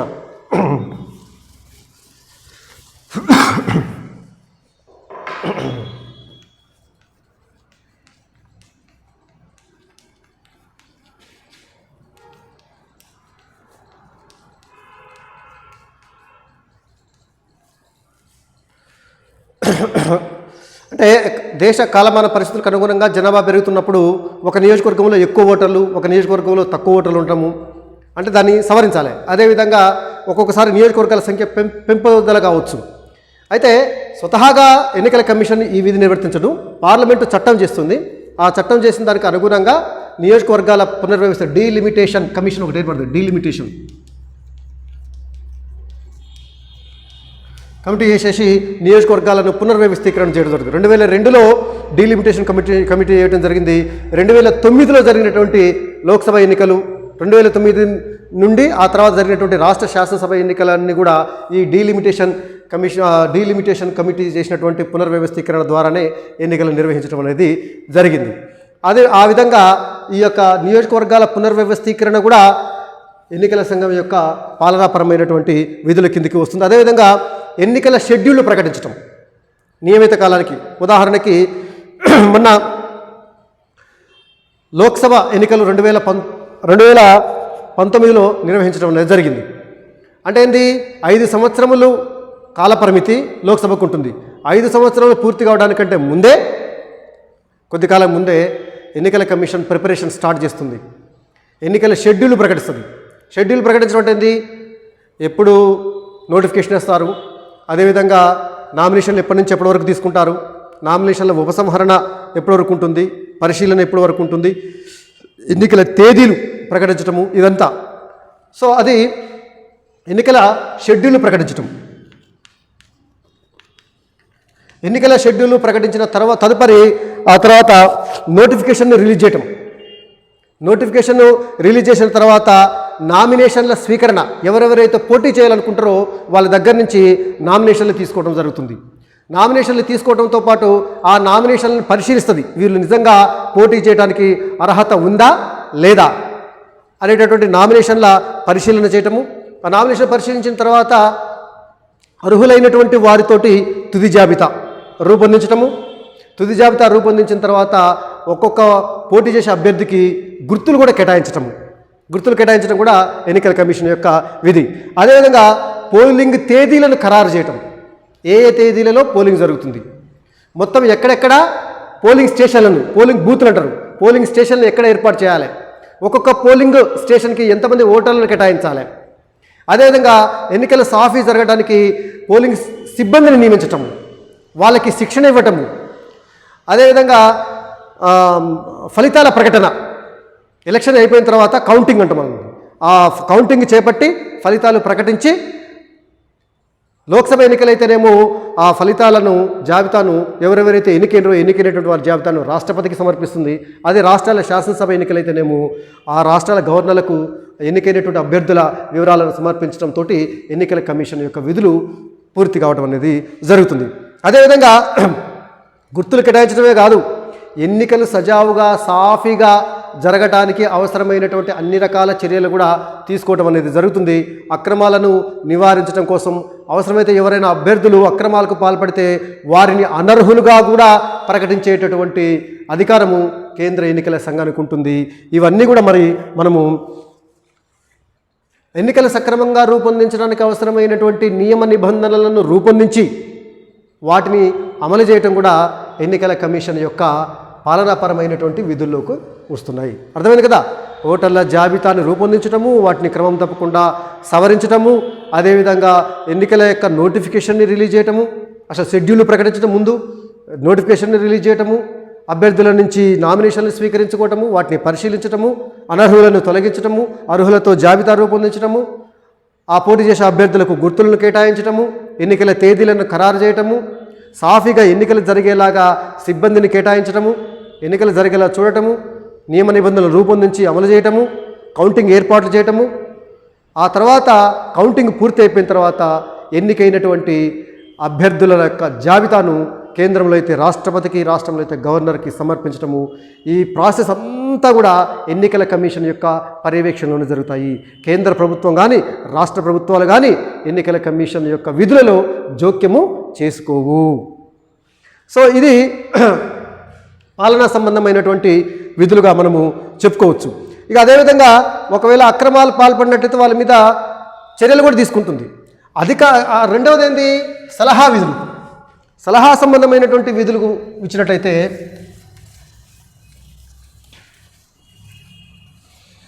ఎన్నికైనటువంటి అభ్యర్థుల యొక్క అనర్హత విషయంలో కేంద్రంలో అయితే రాష్ట్రపతికి, రాష్ట్రాలలో అయితే ఆయా రాష్ట్ర గవర్నర్లకు సలహాలు కూడా ఎన్నికల కమిషన్ ఇస్తుంది. అంటే వారు అడిగినట్టయితే, ఇప్పుడు ఫర్ ఎగ్జాంపుల్ ఏదో ఒక వ్యక్తి ఎన్నికలలో ఎన్నికైండు, సభ్యుడిగా ఉన్నాడు, కానీ ఏదో ఒక అనుచిత ప్రవర్తనకి పాల్పడ్డాడు, అతని యొక్క సభ్యత్వాన్ని రద్దు చేయమని కొన్ని పార్టీలు కోరినారు. అంటే అతడు అనుచిత ప్రవర్తనకు పాల్పడ్డా లేదా అతడు అనర్హుడిగా ప్రకటించవచ్చా లేదా అని చెప్పేసి రాష్ట్రపతి కోరినట్లయితే రాష్ట్రపతికి, అదే రాష్ట్రాల్లో అయితే గవర్నర్లకు ఎన్నికల కమిషను సలహాలను ఇస్తుంది. ఆ విధంగా సలహాపూర్వకమైనటువంటి విధులు, ఆ సలహాలన్నీ రాష్ట్రపతి కానీ గవర్నర్ గారు పాటించకపోవచ్చు, కానీ వాళ్ళు రాజ్యాంగబద్ధంగా అధినేతలు కాబట్టి, కేంద్ర ప్రభుత్వాధినేత రాజ్యానికి అధినేత కాబట్టి రాష్ట్రపతికి కానీ రాష్ట్రాలలో గవర్నర్లు కానీ సలహాలు అడిగినట్లయితే అభ్యర్థుల యొక్క అనర్హత విషయంలో వాళ్ళు సలహా కోరినట్లయితే సలహాలు కూడా వస్తుంది. ఆ తర్వాత పాక్షిక న్యాయ సంబంధ విధులు. పాక్షిక న్యాయ సంబంధ విధులు అంటే మనకి ఒక రాజకీయ పార్టీ ఇంకొక పార్టీ మీద ఒక ఎలిగేషన్ పెట్టింది, ఒక ఆరోపణ చేసింది, లేదా ఒక అభ్యర్థి ఇంకొక అభ్యర్థి మీద ఆరోపణ చేసిండు. అప్పుడు ఆ ఆరోపణ నిజమా కాదా అని చెప్పేసి ఎన్నికల కమిషను నిష్పక్షపాతంగా విచారణ చేసి ఆ అభ్యర్థుల మీద తగు చర్యలు తీసుకోవడం కానీ లేదా దానికి సంబంధించినటువంటి క్లారిఫికేషన్ ఇవ్వడం కానీ జరుగుతుంది. ఆ సమయంలో మరి పాక్షిక న్యాయ సంబంధమైనటువంటి విధులు కూడా నిర్వర్తించడం అనేది జరుగుతుంది. ఒక వ్యక్తి వచ్చి, ఒక అభ్యర్థి వచ్చి, ఒక ఫలానా అభ్యర్థి ఎన్నికలలో డబ్బును పంచుతున్నాడని చెప్పేసి ఫిర్యాదు చేయొచ్చు. ఫిర్యాదు చేసినప్పుడు వెంటనే చర్య తీసుకోకదా, నిజంగా అభ్యర్థి మరి డబ్బులు పంచారా లేదా అని చెప్పేసి విచారణ చేసి తగు చర్యలు తీసుకునేటటువంటి అవకాశము ఎన్నికల సంఘానికి ఉంటుంది. కాబట్టి ఆ సందర్భంగా మరి పాక్షిక న్యాయ సంబంధ విధులను నిర్వర్తించడం అనేది జరుగుతూ ఉంటుందన్నమాట. సో అట్లా మనకు తెలుసు, మీరు చిన్న తరగతుల్లో కూడా నేర్చుకుంటారు, సార్వజనీన వయోజన ఓటు హక్కు.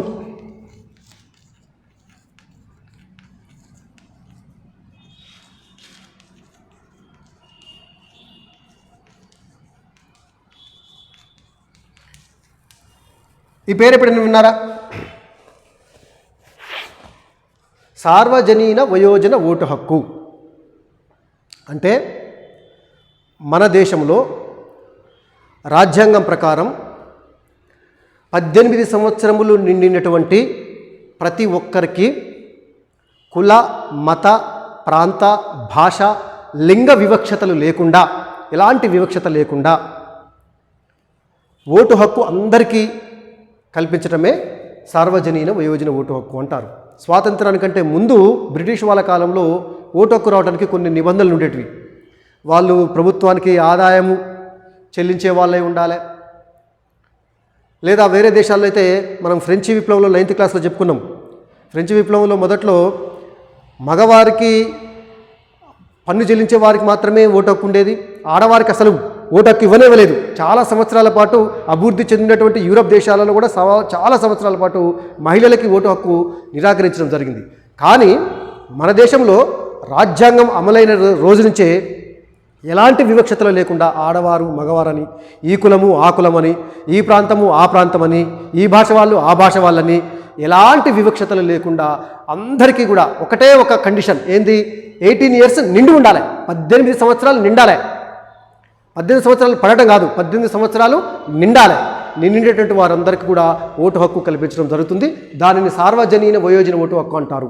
మరి 18 సంవత్సరాలు నిండాలంటే ఎలక్షన్ జరిగేటటువంటి సంవత్సరము జనవరి 1 నాటికి 18 సంవత్సరాలు నిండాలి. ఫర్ ఎగ్జాంపుల్ ఇప్పుడు ఇది 2020 సంవత్సరము, ఇప్పుడు డిసెంబర్లో ఎలక్షన్ జరుగుతుంది అనుకున్నాము. మరి ఓటు వేయాలంటే 2020 జనవరి 1 నాటికే 18 సంవత్సరాలు నిండి ఉండాలి. అట్లయితేనే అతనికి ఓటు హక్కు ఉండటం అనేది జరుగుతుంది. ఇది గమనించుకోవాలన్నట్టు. ఎలక్షన్ జరిగేటటువంటి ఎన్నిక జరిగే సంవత్సరంలో ఏ నెలలో జరిగినా ఆ సంవత్సరము జనవరి 1 నాటికి అతడికి 18 సంవత్సరాలు నిండి ఉండాలి. ఈ ఒక్క నిబంధన వయోజన ఓటు హక్కు అంటారు. సార్వజనీన వయోజన ఓటు, సార్వజనీన అందరికీ సర్వజనులకు అన్నట్టు ఒక వయస్సు నిబంధన తప్పితే ఏ నిబంధనలు కూడా లేవు. పేదవారైనా ధనవంతులైనా ఈ విధంగా సార్వజనీన వయోజన ఓటు హక్కు అనేది ఉంటుంది. అదేవిధంగా మనకి ఇంకొకటి కూడా ఎలక్టోరేట్.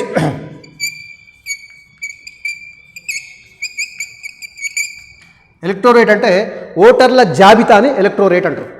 ఎలక్టోరేట్ అంటారు ఓటర్ల జాబితా. ఓటర్ల జాబితా ఏ విధంగా ఉంటుందో పోలింగ్ స్టేషన్ వారీగా ఉంటుంది. ఒక్కొక్క పోలింగ్ స్టేషన్కి ఒక ఓటర్ల జాబితా ఉంటుంది.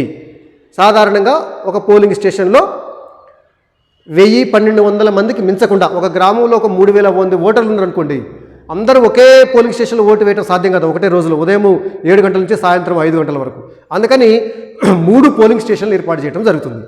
ఒక్కొక్క పోలింగ్ స్టేషన్ వారీగా ఓటర్ల జాబితా రూపొందించడం జరుగుతుంది. ఆ పోలింగ్ స్టేషన్లో ఉన్నటువంటి ఓటర్ల జాబితాను, ఓటర్ల వివరాలతో కూడిన ఓటర్ల జాబితాను ఎలక్టోరేట్ అంటారు. అదేవిధంగా ఎన్నికలు అనగానే రాజకీయ పార్టీలు మనకు గుర్తొస్తాయి. ఎన్నికలలో రాజకీయ పార్టీలు. విద్యార్థులు, మీకు రాజకీయ పార్టీలు తెలుసా? ఒకసారి మీకు తెలిసినట్టయితే కొన్ని రాజకీయ పార్టీల పేర్లు చెప్పండి. Right. TRS, Congress, BJP. Okay, right. ఇలా చాలా పార్టీలు ఉన్నాయి. మన భారతదేశంలో చాలా పార్టీలు ఉన్నాయి. ఎన్నికలు అనగానే రాజకీయ పార్టీలు క్రియాశీలకంగా వ్యవహరిస్తాయి. ఎన్నికలలో ఒక రాజకీయ పార్టీ, ఏ రాజకీయ పార్టీ అయినా ఎన్నికలలో పాల్గొని గెలిచి అధికారాన్ని చేపట్టి ప్రజలకు అవసరమైనటువంటి సౌకర్యాలను, సేవలను అందించడమే ప్రతి రాజకీయ పార్టీ యొక్క ఉద్దేశము. మరి రాజకీయ పార్టీలలో చాలా రకాలు ఉంటాయి. ఏదైనా ఒక పార్టీ ఏర్పాటు చేయాలనుకుంటే ఫస్ట్ ఎన్నికల కమిషన్ దగ్గర రిజిస్ట్రేషన్ చేయించుకోవాలి. రిజిస్టర్ చేయాలి ఫస్ట్ పోయి. నేను ఒక పార్టీ పెట్టాను, ఎవరైనా పార్టీ పెట్టచ్చు. రాజకీయ పార్టీ స్థాపించడానికి ఎవరైనా ముందుకు రావచ్చు. వారు ఏంటంటే కేంద్ర ఎన్నికల సంఘం దగ్గర రిజిస్ట్రేషన్ చేయించుకోవాలి. రిజిస్ట్రేషన్ చేసుకుంటే దాన్ని రిజిస్టర్ పార్టీ అంటారు. ఇంకా దానికి ఎన్నికల్లో పోటీ చేయలే, రిజిస్టర్డ్ పార్టీస్ అంటారు. చాలా కొన్ని వేల పార్టీలు ఇప్పుడు కేంద్ర ఎన్నికల సంఘం దగ్గర రిజిస్టర్ అయి ఉన్నాయి. రిజిస్టర్ పార్టీ అంటారు. అదేవిధంగా ప్రాంతీయ party,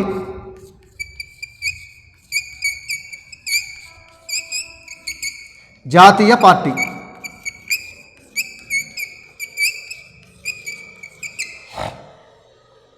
regional party, national party, registered party అని కూడా ఇంకోటి ఉంటుంది.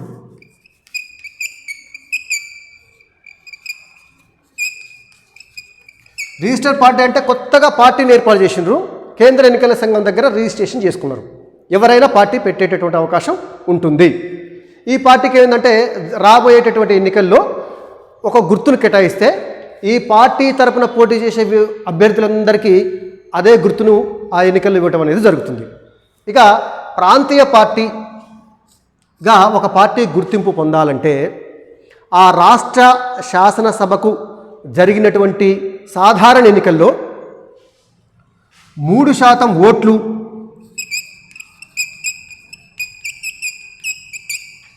లేదా కనీసం 3 సీట్లు గెలిచి ఉండాలి. 3 స్థానాలు గెలిచి ఉండాలి.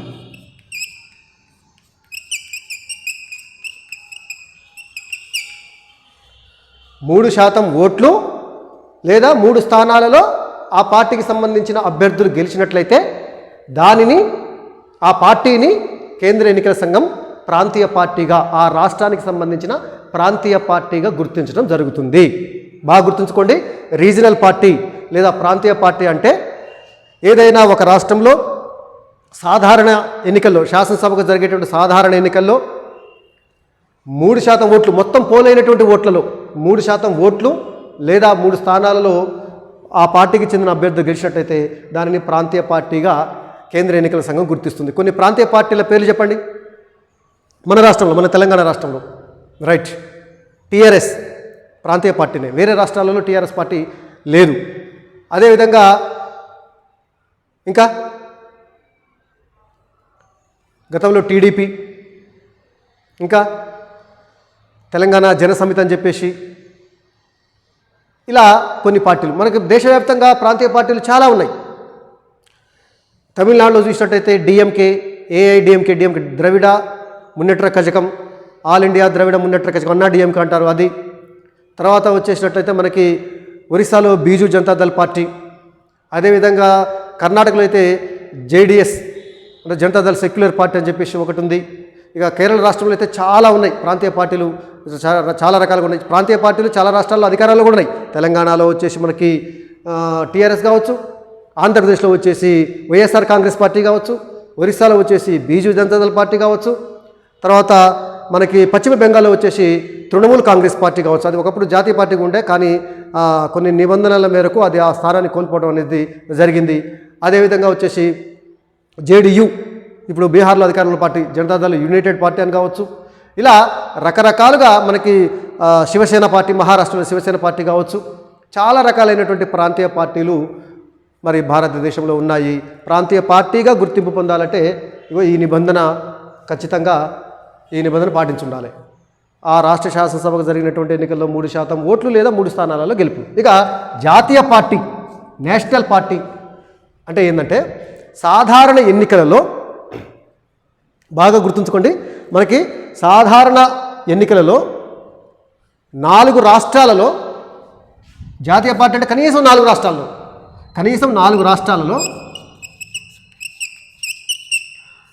6% ఓట్లు సాధించాలి. 6% ఓట్లు సాధించాలి సాధారణ ఎన్నికల్లో, అంటే మొన్న జరిగిన లోక్సభ ఎన్నికల్లో. లేదా 4 వేరువేరు రాష్ట్రాలలో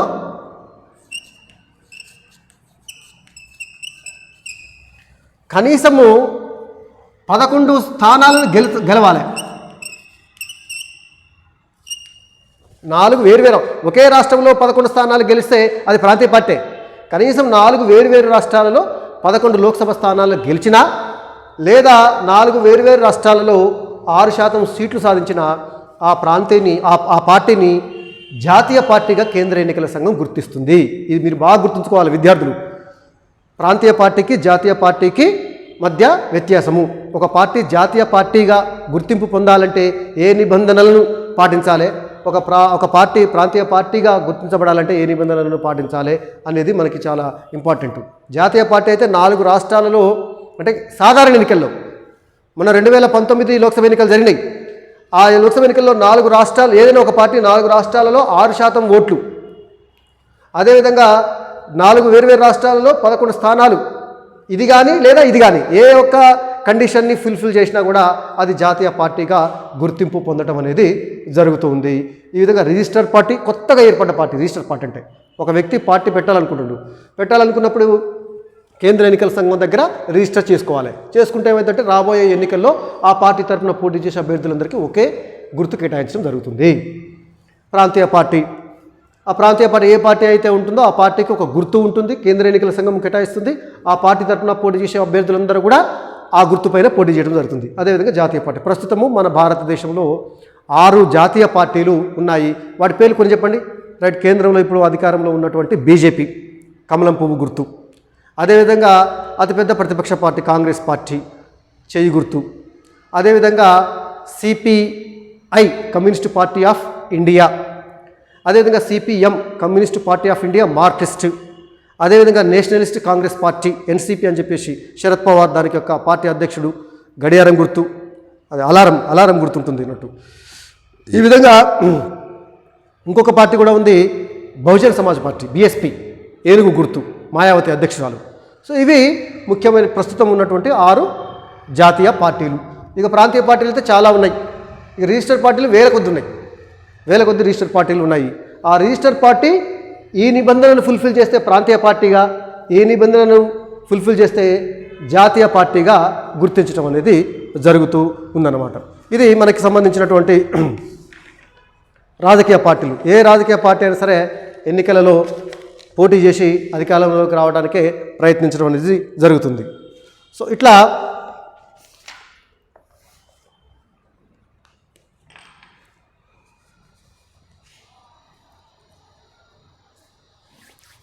ఎన్నికల ప్రవర్తన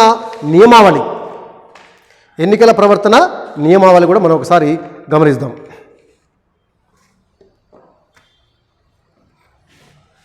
రైట్, ఈ టాపిక్ ఎన్నికల ప్రవర్తన నియమావళి.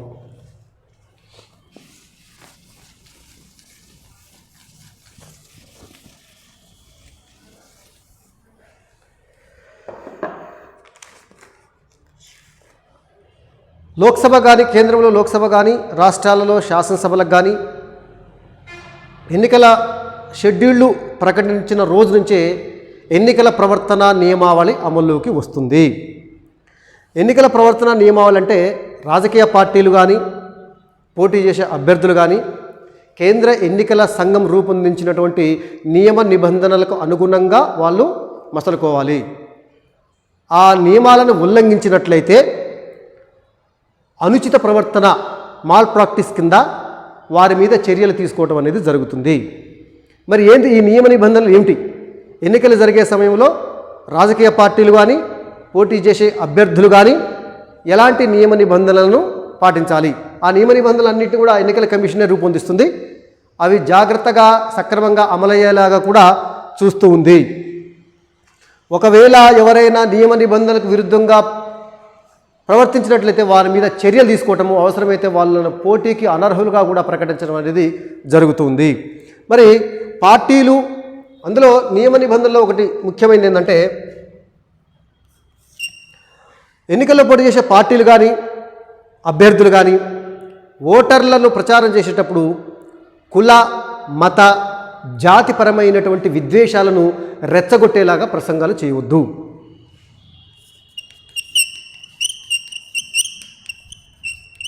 జాతి లేదా లింగ వివక్షత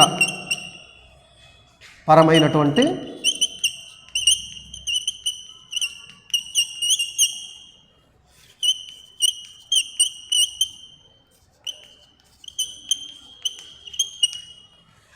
ఫలానా కులవులందరూ నాకే ఓటేయండి, ఫలానా మతాలందరూ నాకే ఓటేయండి, నేను ఫలానా మతానికి చెందినటువంటి వాడిని, ఫలానా కులానికి వాడిని అని చెప్పేసి ఎన్నికల ప్రచారంలో కుల, మత లేదా ఇతర కులాల మీద, ఇతర మతాల మీద విద్వేషము పెరిగేలాగా, రెచ్చగొట్టేలాగా ప్రసంగాలు చేసినా కూడా వారు ఎన్నికల నిబంధనలను, ఎలక్షన్ కోడ్ అంటారు దాన్ని ఇంగ్లీష్లో, ఎలక్షన్ కోడ్ని మీరు చాలాసార్లు, ఎందుకంటే గత 2 సంవత్సరాలుగా మన రాష్ట్రంలో అనేక రకాలైన ఎన్నికలు జరిగినాయి కాబట్టి ఈ పదాలన్నింటినీ మీరు వినే ఉంటారు. ఎలక్షన్ కోడ్ను ఉల్లంఘించిన వారి కింద పరిగణించబడతారు. కుల, మత, జాతి, లింగపరమైనటువంటి విద్వేషాలు రెచ్చగొట్టేలాగా ప్రసంగించినట్లయితే వాళ్ళు ఎన్నికల ప్రవర్తన నియమావళిని ఉల్లంఘించిన వారిగా పరిగణించడం అనేది జరుగుతూ ఉంటుందన్నట్టు. అదేవిధంగా రాజకీయ పార్టీలు కానీ లేదా పోటీ చేసేటువంటి అభ్యర్థులు ప్రత్యర్థుల మీద వ్యక్తిగతమైనటువంటి దూషణలకు పాల్పడకుండా ఉండాలనేది 2వ నిబంధన. చాలా ఉన్నవి, అందులో ముఖ్యమైనవి అంటే ఏంది, ఎన్నికల్లో పోటీ చేసేటప్పుడు రాజకీయ పార్టీలు సిద్ధాంతపరమైనటువంటి వైరుధ్యాలను విమర్శించవచ్చు, కానీ అభ్యర్థుల యొక్క వ్యక్తిగత జీవితాల మీద, వాళ్ళ యొక్క వ్యక్తిగత విషయాలలో చొచ్చుకు వెళ్ళి మరి వాళ్ళ మీద ఆరోపణలు చేయడం అనేది తగదు అని చెప్పేసి ఎన్నికల కమిషన్ పేర్కొనడం అనేది జరిగింది. అదేవిధంగా జాతి, కుల, మతపరమైనటువంటి అభ్యర్థనలు చేయొద్దు. మనం ఇంతకుముందే చెప్పుకున్నాం, పలానా జాతి వాళ్ళు లేదా పలానా కులం వాళ్ళు, పలానా మతం వాళ్ళు మాకే ఓటు అని చెప్పేసి ఆ విధంగా అభ్యర్థనలు చేయడానికి వీలు లేదన్నట్టు. అదేవిధంగా మసీదులు కానీ, చర్చీలు కానీ, దేవాలయాలలో కానీ, పాఠశాలలలో కానీ ఎన్నికల ప్రచారం చేయకూడదు. అవి పబ్లిక్ ప్రాపర్టీస్.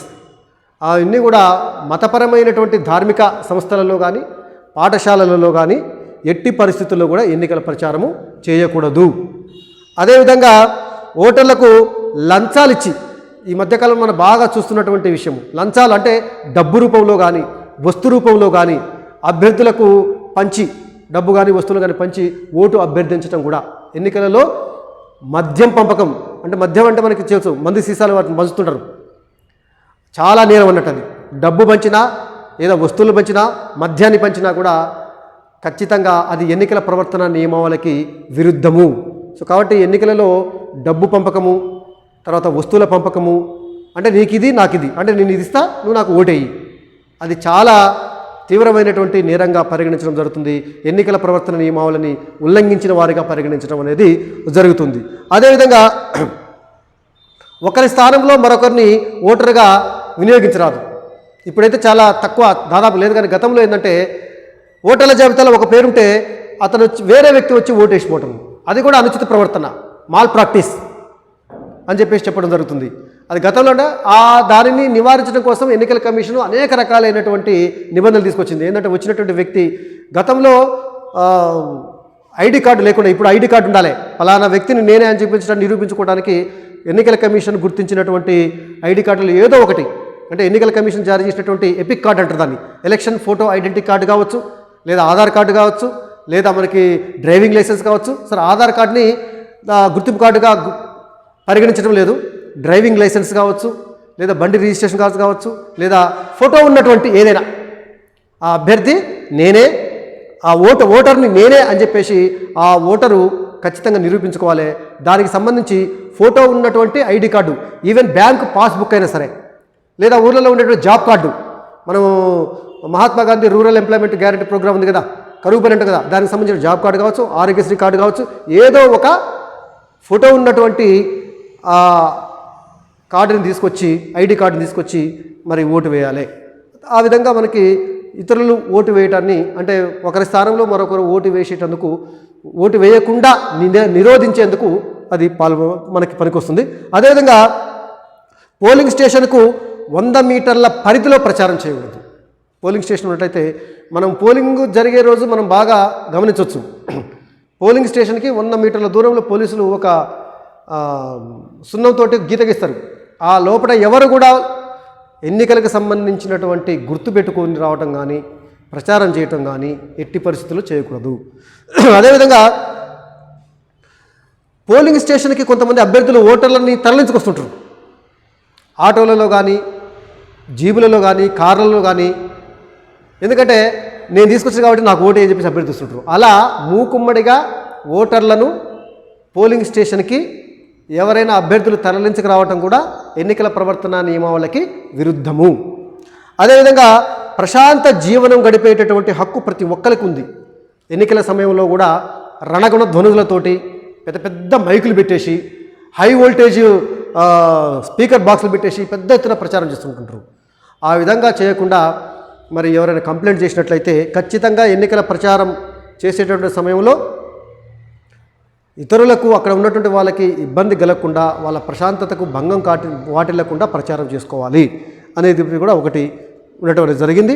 అదేవిధంగా అనుమతి లేకుండా ఇళ్లపైన జెండాలు పెట్టరాదు. ఇంటి యజమాని యొక్క అనుమతి లేకుండా ఆ ఇంటిపైన ఒక జెండాను అంటించడం కానీ, గోడల మీద రాతలు రాయటం కానీ నిషేధము. ఎవరైనా ఇంటి యజమాని అనుమతి లేకుండా ఆ ఇంటి గోడ మీద రాతలు రాసినా, గుర్తులు వేసినా, జెండాలు అతికించినా వారు పోయి డైరెక్ట్గా ఎన్నికల కమిషన్కు ఫిర్యాదు చేసినట్లయితే వారి మీద, ఆ పని చేసినటువంటి వారి మీద చర్య తీసుకోవడం అనేది జరుగుతూ ఉంటుంది. ఇవి ఎన్నికల ప్రవర్తన నియమావళిలో ముఖ్యమైనవి. అదేవిధంగా మనం చూస్తుంటుంటాము, ఎన్నికల్లో బాగా ధన ప్రవాహం బాగా ఎక్కువైపోతుందని చెప్పేసి ఎన్నికల కమిషన్ను ప్రత్యేకంగా పోలీసులను నియమించి, అప్పుడు పోలీసులు కూడా ఎన్నికల కమిషన్ పరిధిలోనే పనిచేస్తుంటారు అన్నట్టు. సో కాబట్టి పోలీసులు అక్రమంగా డబ్బు తరలిస్తుంటుంటే వాటిని ఆపటం, చెక్ చేయటం, అన్ని వెహికల్ చెక్ చేస్తుంటాం, మనం గమనిస్తుంటాం. అన్ని వెహికల్ చెక్ పోస్ట్ ఏర్పాటు చేసేసి వాహనాలను చెక్ చేసి పెద్ద మొత్తంలో డబ్బు దొరికినట్టు, 50,000కు మించి డబ్బు దొరికినట్టయితే వాటికి రసీదు ఉండి ఫలానా పనికి తీసుకుపోతుందని చెప్పేసి అనుమతి ఉంటే ఓకే. ఎలాంటి అనుమతి లేకుండా, ఎలాంటి రసీదులు లేకుండా పెద్ద మొత్తంలో డబ్బు తీసుకున్నట్లయితే ఎన్నికల కమిషన్ వాటిని సీజ్ చేయడం కూడా జరుగుతుంది. ఎందుకంటే ఓటర్లకు డబ్బు పంచడానికి దాన్ని తీసుకుపోతున్నారు పరిగణించడం జరుగుతుంది అన్నట్టు. ఇక సభలు, సమావేశాలు, ఊరేగింపులు. మనం ఎన్నికలు వచ్చినాయి అంటే ప్రచారము, సభలు నిర్వహించడము కోలాహలంగా ఉంటుంది, మనకు తెలుసు. గత 2 సంవత్సరాలుగా మన రాష్ట్రంలో ఇలాంటి పరిస్థితిని మనం బాగా గమనించడం. సభలు, సమావేశాలు, ఊరేగింపులు.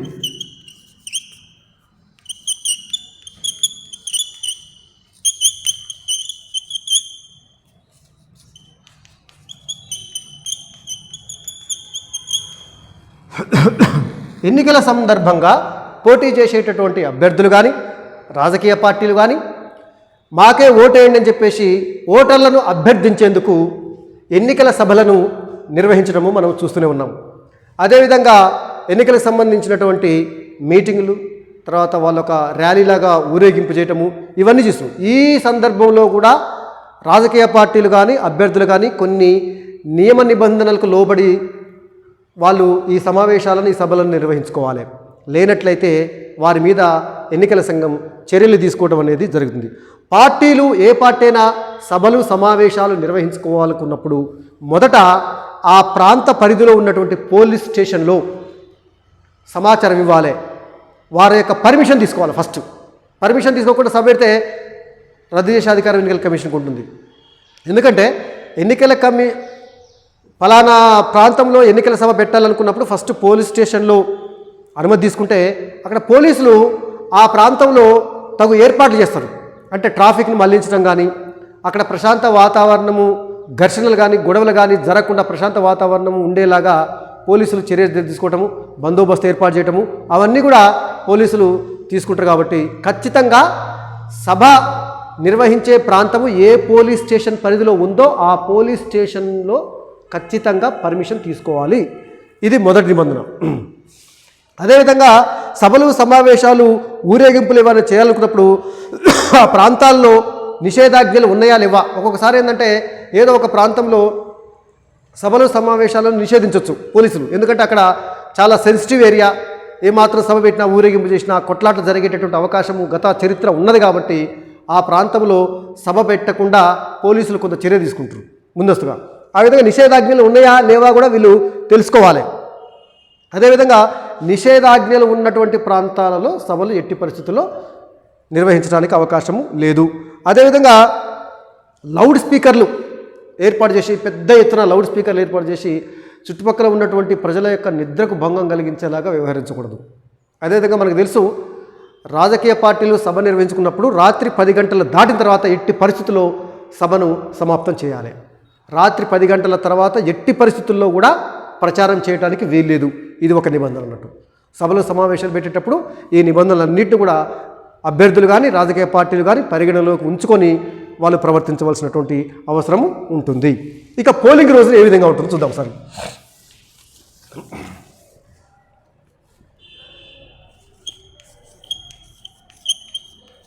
మనం గమనించే ఉంటాము, రాత్రి 10 గంటల ఎన్నికల నిర్వహణ సమయంలో సభ పెట్టినప్పుడు రాత్రి 10 గంటలు అవుతున్నప్పుడు తొందరగా ముగిస్తుంటారు. 10 దాటగానే ఎట్టి పరిస్థితుల్లో 10కి 1 నిమిషం ముందే సభను సమాప్తం చేయడం జరుగుతుంది.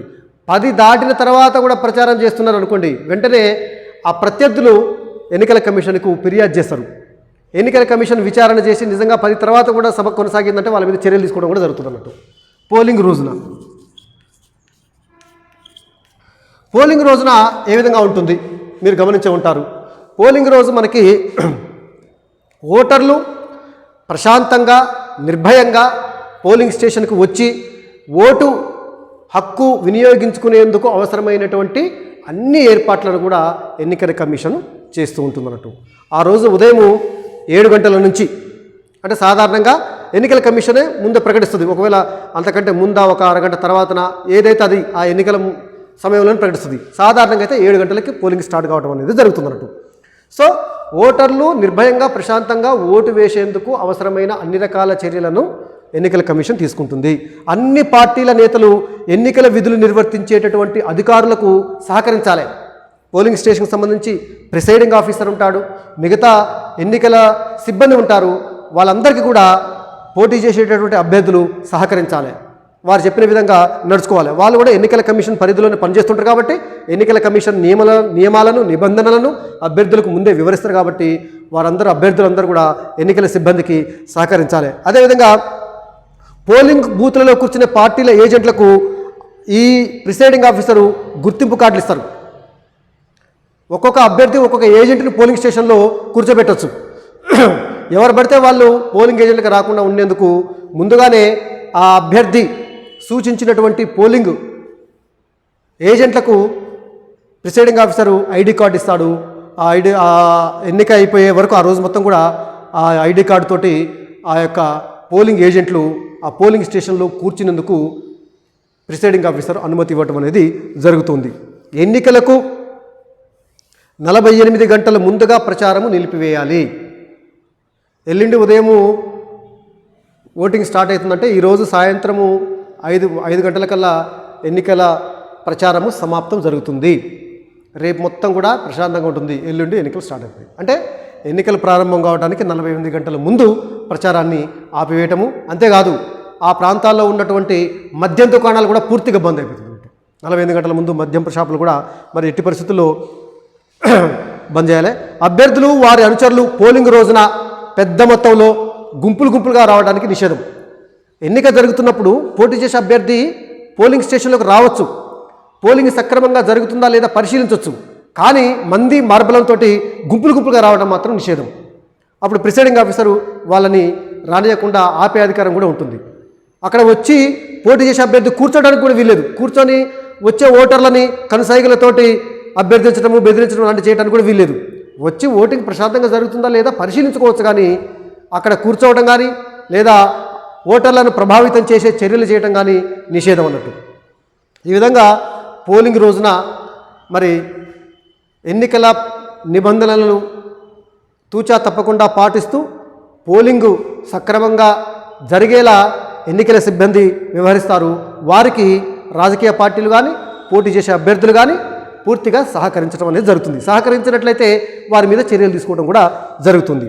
ఇక ఎన్నికలు కోర్టు యొక్క తీర్పులు, ఎన్నికలకు సంబంధించి కోర్టు యొక్క తీర్పులు కూడా మనం ఒకసారి గమనిద్దాం.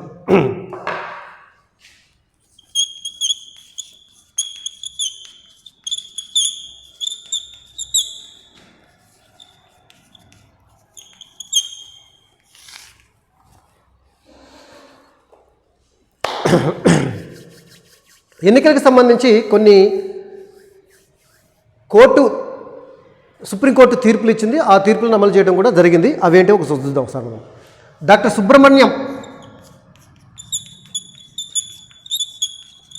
సుబ్రహ్మణ్య స్వామి ప్రస్తుతం వీరు రాజ్యసభ సభ్యులు. వీరు సుప్రీంకోర్టులో 2013లో ఒక కేసు వేశారు. అదేంటంటే ప్రస్తుతము మనము ఓటింగ్ వేసేందుకు ఈవీఎంలను ఉపయోగించుకుంటాం, ఎలక్ట్రానిక్ ఓటింగ్ మిషన్స్ను ఉపయోగిస్తున్నాము. ఎలక్ట్రానిక్ ఓటింగ్ మిషన్లను ఉపయోగించేటటువంటి క్రమంలో ఓటు వేసిన తర్వాత అభ్యర్థి ఓటర్ వెళ్ళిపోవడం జరుగుతుంది. కానీ ఆ తర్వాత కొంతమంది అనుమానం వ్యక్తం చేశారు, నేను ఫలానా అభ్యర్థికి ఓటు వేశాను, ఆ అభ్యర్థికే పడ్డదా లేకపోతే వేరే వ్యక్తికి పడ్డదా నేను ఎట్లా తెలుసుకోవాలి అని చెప్పేసి కొంతమందికి అనుమానం రావడం జరిగింది. కాబట్టి ఆ అనుమానాన్ని నివృత్తి చేసేందుకు సుబ్రహ్మణ్య స్వామి సుప్రీంకోర్టులో కేసు వేస్తే సుప్రీంకోర్టు తీర్పు ఇచ్చింది. ఖచ్చితంగా మరి ఆ అభ్యర్థి ఫలానా ఓటరు ఫలానా అభ్యర్థికి ఓటేస్తే అతనికే పడ్డదా లేదో తెలుసుకునేందుకు ఓటర్ స్లిప్పులు కూడా ఉండాలి. అంటే ఏంది, ఏ గుర్తుకైతే ఓటేసినో ఆ గుర్తుకు సంబంధించిన ఒక స్లిప్పు ఆ ఓటింగ్ మిషన్లో పడేటట్టుగా వీవీప్యాట్లను మరి ఏర్పాటు చేయాలని ఆదేశించడం జరిగింది. VVPAT voter verified paper audit trial.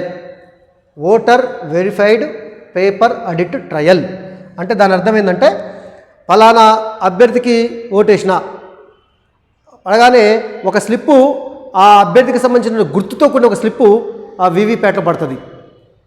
దాన్ని తీయడానికి వీలుండదు. ఒకవేళ కౌంటింగ్ సమయంలో అవసరమైతే వాటిని తీసి లెక్కిస్తుంది ఎన్నికల కమిషనే. దాదాపుగా లెక్కించరు. ఏదైనా కౌంటింగ్ సమయంలో ఆ మిషను మొరాయించినా లేదా మిషన్ పనిచేయకపోయినా అప్పుడు ఆ స్లిప్లన్నింటినీ తీసేసి లెక్కించడం అనేది జరుగుతుంది. వీటిని వీవీప్యాట్ అంటారు, voter verified paper audit trial VVPAT. అంటే సుబ్రహ్మణ్య స్వామి సుప్రీంకోర్టులో 2013లో వేసినటువంటి కేసు ఆధారంగా సుప్రీంకోర్టు వీవీప్యాట్లను ఏర్పాటు చేయాలని ఎన్నికల కమిషన్కి సూచించడం జరిగింది. ఆ తర్వాత ఎన్నికల కమిషను ఈ యొక్క వీవీప్యాట్లను ఏర్పాటు చేయడం అనేది కూడా జరిగింది. ఇది ఎన్నికలకు సంబంధించినటువంటి సుప్రీంకోర్టు ఇచ్చినటువంటి ఒక తీర్పు. తర్వాత రెండోది ఏంటంటే people's union of civil liberties అనేటటువంటి ఒక సంస్థ 2013లోనే మరి పోటీ చేస్తున్నటువంటి అభ్యర్థులలో ఎవరికీ ఓటు వేయటం నాకు ఇష్టం లేదు అనుకుందాం. అప్పుడు ఓటింగ్కు దూరంగా ఉండటం కూడా నాకు ఇష్టం లేదు. ఓటింగ్ ప్రక్రియలో పాల్గొనాలి, కానీ పోటీ చేస్తున్న అభ్యర్థులందరినీ నేను తిరస్కరించాలి. తిరస్కరించేటటువంటి అధికారం కూడా ఓటర్కు ఉండాలి అని people's union of civil liberties అనేటటువంటి కేసులో 2013 సంవత్సరంలో సుప్రీంకోర్టు తీర్పిస్తూ ఖచ్చితంగా ఓటర్కి పోటీ చేసే అభ్యర్థులందరినీ కూడా తిరస్కరించేటటువంటి అవకాశం ఉండాలని చెప్పేసి చెప్పడంతో నోటాను ప్రవేశపెట్టడం అనేది జరిగింది. నోటా నన్ ఆఫ్ ది అబౌవ్, పైవారు ఎవరూ కాదు అని అర్థం. అంటే ఒక ఓటరు పోలింగ్ స్టేషన్ పోయిన తర్వాత అభ్యర్థులందరినీ తిరస్కరిస్తూ వీరందరినీ తిరస్కరించే విధంగా కూడా ఒక ఓటు వేయచ్చు అన్నట్టు. నోటా అంటారు దాన్ని. అంటే పోటీ చేసే అభ్యర్థుల జాబితా ఓటర్ల జాబితాలో ఉంటుంది, ఓటర్లకు సంబంధించినటువంటి పేపర్లు లేదా ఎలక్ట్రానిక్ ఓటింగ్ మిషన్లో ఉంటుంది. చివరికి నోటా ఆప్షన్ కూడా ఉంటుంది. నోటా అనేటటువంటి ఆ మీటర్ను నొక్కినట్టయితే అభ్యర్థులను తిరస్కరించినట్లుగా గుర్తించి ఆ ఓటు ఎవరికీ పడదు. ఇతడు అంటే ఓటరు ఓటు హక్కు వినియోగించుకున్నట్లయితుంది, ఎట్ ద సేమ్ టైం అందరినీ తిరస్కరించినట్లు కూడా అవుతుంది. సో కాబట్టి కొంతమంది అనొచ్చు, అందరినీ తిరస్కరించి ఇంట్లో కూర్చోవచ్చు కదా, ఓటు వేయకుండా అయిపోతుంది కదా అంటే ఓటు వేయడం అనేది అతని యొక్క హక్కు. ఓటు వేయకుండా ఉండడం అనేది ఒక రకంగా అనైతికం అన్నట్టు. కాబట్టి ఓటు వినియోగించుకోవాలి. ఖచ్చితంగా ఓటు వినియోగించుకుంటే ఎవరికో ఒకటికి ఓటు వేయాలని, ఎవరికో ఒకటి ఓటు వేయాలంటే మనసు పట్టలే, ఎవరు నాకు నచ్చలే, అలాంటప్పుడు నోటా ఆప్షన్ ఉపయోగించుకొని none of the above, none of the above ఈ విధంగా మరి ఈ రెండోది. తర్వాత మూడోది 2013 సంవత్సరంలోనే people's union of civil liberties సంస్థ సుప్రీంకోర్టులో ఒక కేసు వేసిన ఫలితంగా సుప్రీంకోర్టు తీర్పు చెబుతూ పార్లమెంట్ ఎన్నికల్లో కానీ, అంటే లోక్సభ రాజ్యసభ ఎన్నికల్లో కానీ, రాష్ట్రాల శాసనసభ ఎన్నికల్లో కానీ ఎమ్మెల్యేలు ఎమ్మెల్సీలు పోటీ చేసేటప్పుడు పోటీ చేసే అభ్యర్థులు తమ పేరును కానీ తమ కుటుంబ సభ్యుల మీద, అంటే జీవిత భాగస్వామి పేరు మీద, భార్య కానీ భర్త కానీ పిల్లల పేరు మీద కానీ ఎలాంటి స్థిర చర ఆస్తులు ఉన్నాయో ఆస్తుల వివరాలు మొత్తం కూడా, అదేవిధంగా పోటీ చేసే అభ్యర్థి యొక్క విద్యార్హతకు సంబంధించినటువంటి అర్హతలను కూడా పేర్కొన్నట్టు ఒక ప్రమాణ పత్రము ఇవ్వాలి, ఒక అఫిడవిట్ అనేది ఇవ్వాలి. ఎందుకంటే ఓటర్లకి తెలవాలి తాము ఓటు వేయబోయేటువంటి అభ్యర్థి ఎలాంటి వాడు, అతని మీద ఏమైనా కేసులు ఉన్నాయా, అతని మీద ఆస్తులు, అతనికి ఎన్ని ఆస్తులు ఉన్నాయి, ఎంత ఉంది, అతను చదువుకున్నవాడా లేదా అనేది మరి ఓటర్లకు తెలియాలి. కాబట్టి ఖచ్చితంగా ఈ అఫిడవిట్ నామినేషన్ సమయంలోనే అఫిడవిట్ ఇవ్వాలి. నా పేరు మీద స్థిరాస్తులు ఇవి ఉన్నాయి, చరాస్తులు ఇవి ఉన్నాయి, నా కుటుంబ సభ్యుల పేరు మీద ఈ స్థిర చరాస్తులు ఉన్నవి, నా విద్యార్హత ఇది అని చెప్పేసి ప్రమాణపత్రము రాసి సంతకం పెట్టించినట్టయితే, ఒకవేళ రేపు అతను గెలిచిన తర్వాత ఈ అఫిడవిట్లో పేర్కొన్న దానికి విరుద్ధంగా అతనికి మరిన్ని ఆస్తులు కానీ లేదా విద్యార్హతలు కానీ తేడా ఉన్నట్లయితే ఖచ్చితంగా ఫిర్యాదు చేసినట్లయితే, వేరే వ్యక్తి ఓడిపోయిన వ్యక్తి లేదా వేరే వ్యక్తి ఫిర్యాదు చేసినట్లయితే ఎన్నికల కమిషన్ విచారణ చేసి అఫిడవిట్లో పేర్కొన్న దానికి విరుద్ధంగా ఉన్నట్లయితే అవసరమైతే అతని యొక్క అభ్యర్థిత్వాన్ని రద్దు చేసేటటువంటి అధికారం కూడా ఎన్నికల కమిషన్కు ఉంటుంది. ఇవి ఎన్నికలకు సంబంధించినటువంటి కోర్టు ఇచ్చిన కీలకమైనటువంటి తీర్పులు. ఇక ఈ లెసన్కి సంబంధించి మూడవ పార్టు మళ్ళీ మనం చెప్పుకుందాము.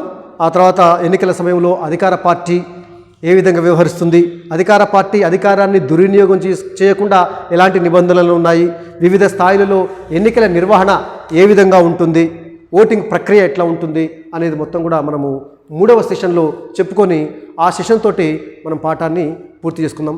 విద్యార్థులు ధన్యవాదాలు.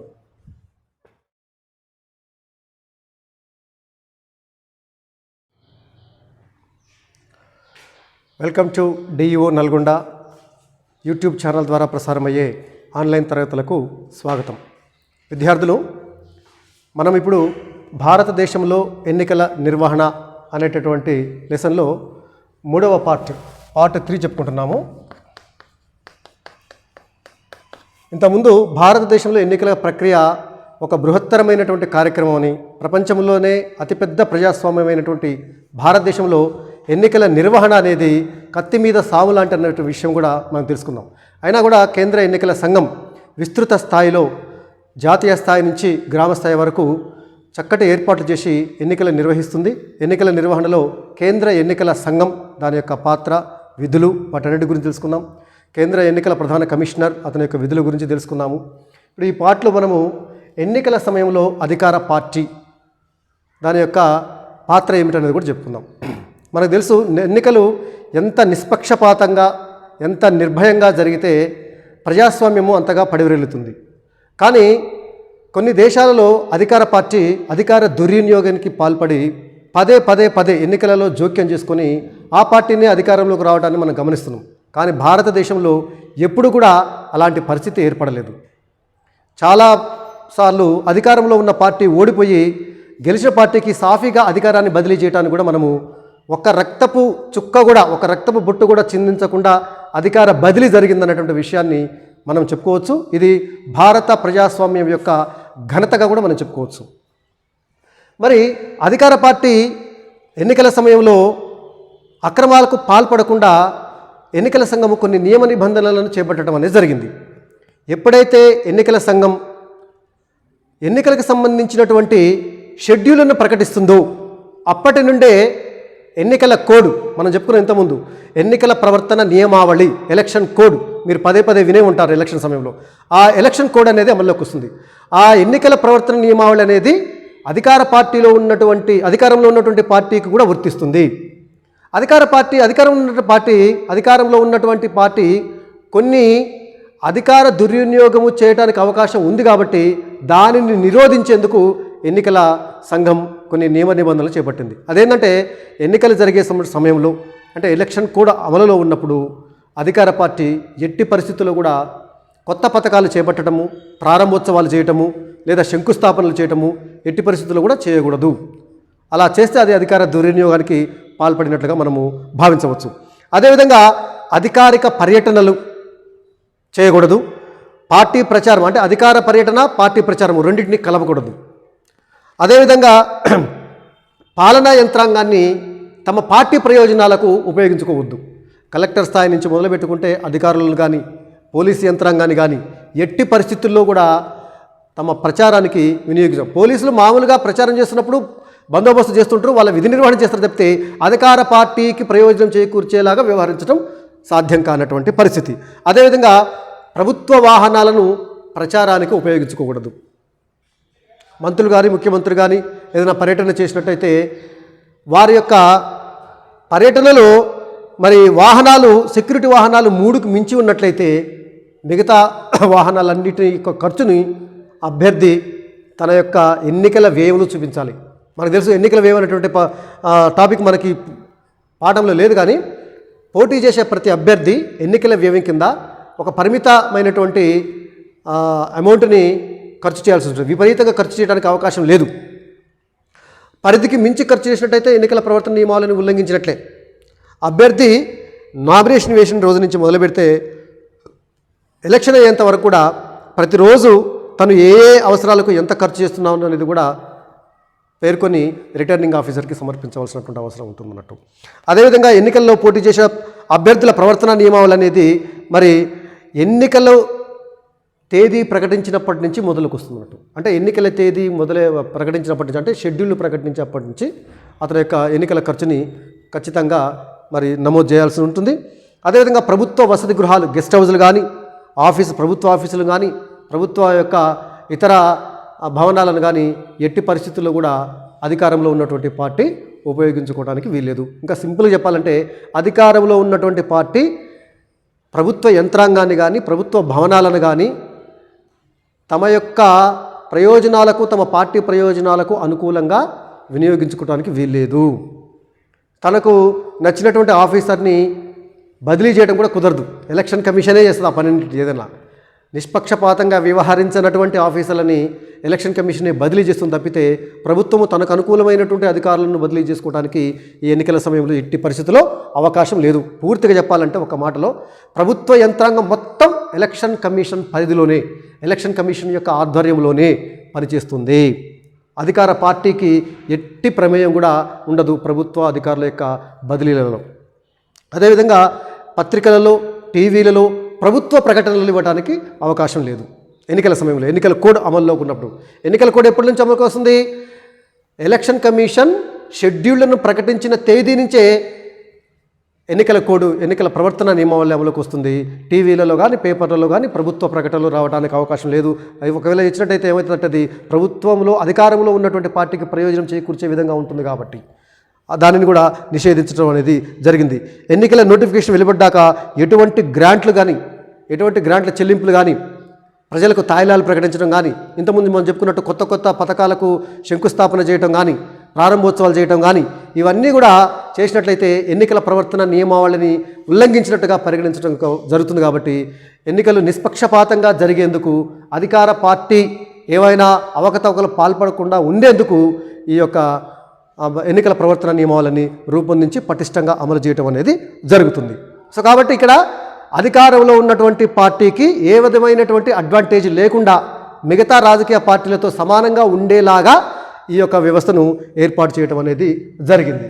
అదేవిధంగా వివిధ స్థాయిలలో ఎన్నికల నిర్వహణ మనం ఒకసారి గమనించినట్లయితే ఎన్నికల నిర్వహణ ఎట్లా ఉంటుంది చూసినట్లయితే మనకు తెలుసు, కేంద్ర స్థాయిలో కేంద్ర ఎన్నికల కమిషన్ ఉంటుంది, సెంట్రల్ ఎలక్షన్ కమిషన్. దాంట్లో ఒక చీఫ్ ఎలక్షన్ కమిషనర్, 2 ఎన్నికల కమిషనర్లు ఉంటారని చెప్పుకున్నాం. దానికి సహాయంగా ఉండేందుకు ప్రతి రాష్ట్రంలో కూడా మరి ప్రతి రాష్ట్ర ఎన్నికల కమిషన్ ఉంటుంది. దానికి రాష్ట్ర స్థాయిలో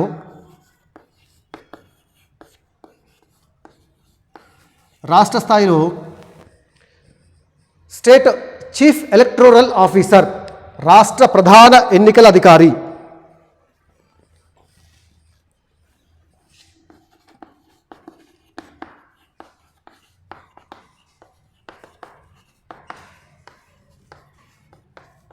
చీఫ్ ఎలక్టోరల్ ఆఫీసర్ అంటారు.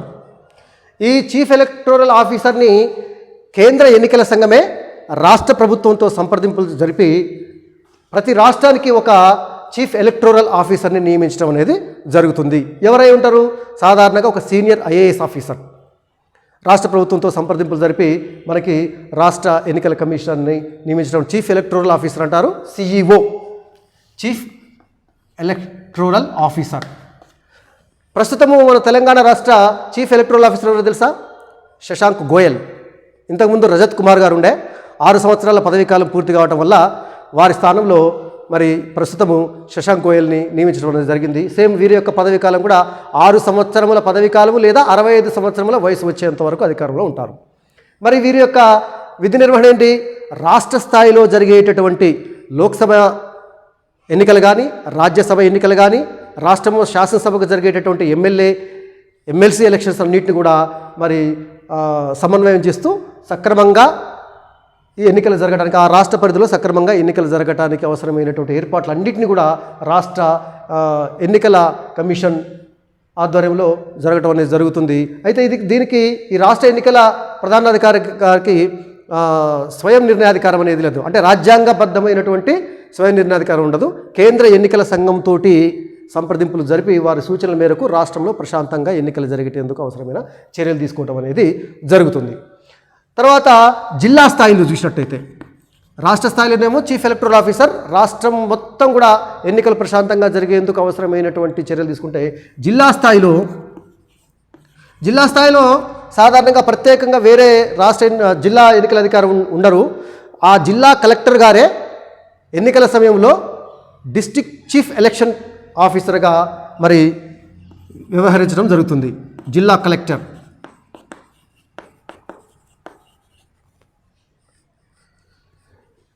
జిల్లా ఎన్నికల ప్రధానాధికారిగా ఆ జిల్లా కలెక్టర్ గారు మరి వ్యవహరించడం జరుగుతుంది. వీరి యొక్క విధి ఏంది?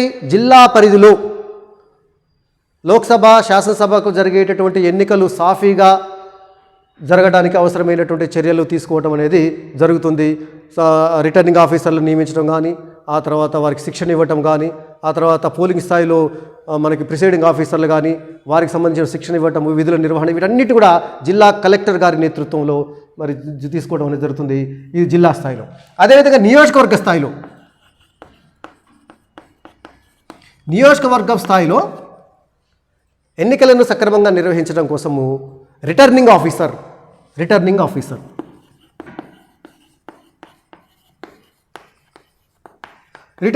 అంటే వీళ్ళు ప్రత్యేకంగా ఉండరు. ఎలక్షన్ సమయంలో జిల్లా కలెక్టర్ ఆదేశాల మేరకు సాధారణంగా మనకు ఆర్డీఓ గారు లేదా జిల్లా స్థాయి పెద్ద ఆఫీసర్లని, జిల్లా స్థాయిలో ఉన్నటువంటి ఆఫీసర్లని ఆ ఎన్నికల కొరకు రిటర్నింగ్ ఆఫీసర్లుగా నియమించడం అనేది జరుగుతుంది. మరి రిటర్నింగ్ ఆఫీసర్ యొక్క డ్యూటీస్ ఏంటో తెలుసా? రిటర్నింగ్ ఆఫీసర్గా నిలబడ్డ తర్వాత నియామకమైన తర్వాత వారు ఆ నియోజకవర్గ స్థాయిలో పోలింగ్ సిబ్బందికి శిక్షణ ఇవ్వటము, అదేవిధంగా మెటీరియల్ మొత్తం కూడా సరఫరా చేయటము, ముఖ్యంగా నోటిఫికేషన్, ఎలక్షన్కి సంబంధించినటువంటి నోటిఫికేషన్ని రిలీజ్ చేయటము, ఆ తర్వాత నామినేషన్లు స్వీకరించడము, ఎవరైతే పోటీ చేయడానికి ఆసక్తిగా ఉన్నారో వారి నుంచి నామినేషన్లని స్వీకరించడము, నామినేషన్లు స్వీకరించిన తర్వాత వాటిని స్క్రూటినీ చేయటం, పరిశీలించటము, అంటే సక్రమంగా అన్ని అసలు ఆ అభ్యర్థికి పోటీ చేసే అర్హత ఉందా లేదా, దానికి సంబంధించినటువంటి పత్రాలన్నింటినీ సమర్పించారా లేదా. ఎందుకంటే నామినేషన్ వేసేటప్పుడే ఆ నియోజకవర్గంలో కనీసం ఒక 2 ఓటర్లు అతని యొక్క పేరును ప్రతిపాదించాలి, మరొక 2 బలపరచాలి. అలాంటి కండిషన్స్ అన్నింటినీ ఫిలప్ చేశారా లేదా అవన్నీ చూసి స్క్రూటినీ చేయటము, ఒకవేళ అర్హత లేనటువంటి అభ్యర్థులు ఉన్నట్టయితే వారి నామినేషన్ని తిరస్కరించటము. ఎందుకంటే ఎన్నికల నిర్వహణలో రిటర్నింగ్ ఆఫీసర్ చాలా కీలకమైనటువంటి పాత్ర పోషించడం జరుగుతుందన్నట్టు.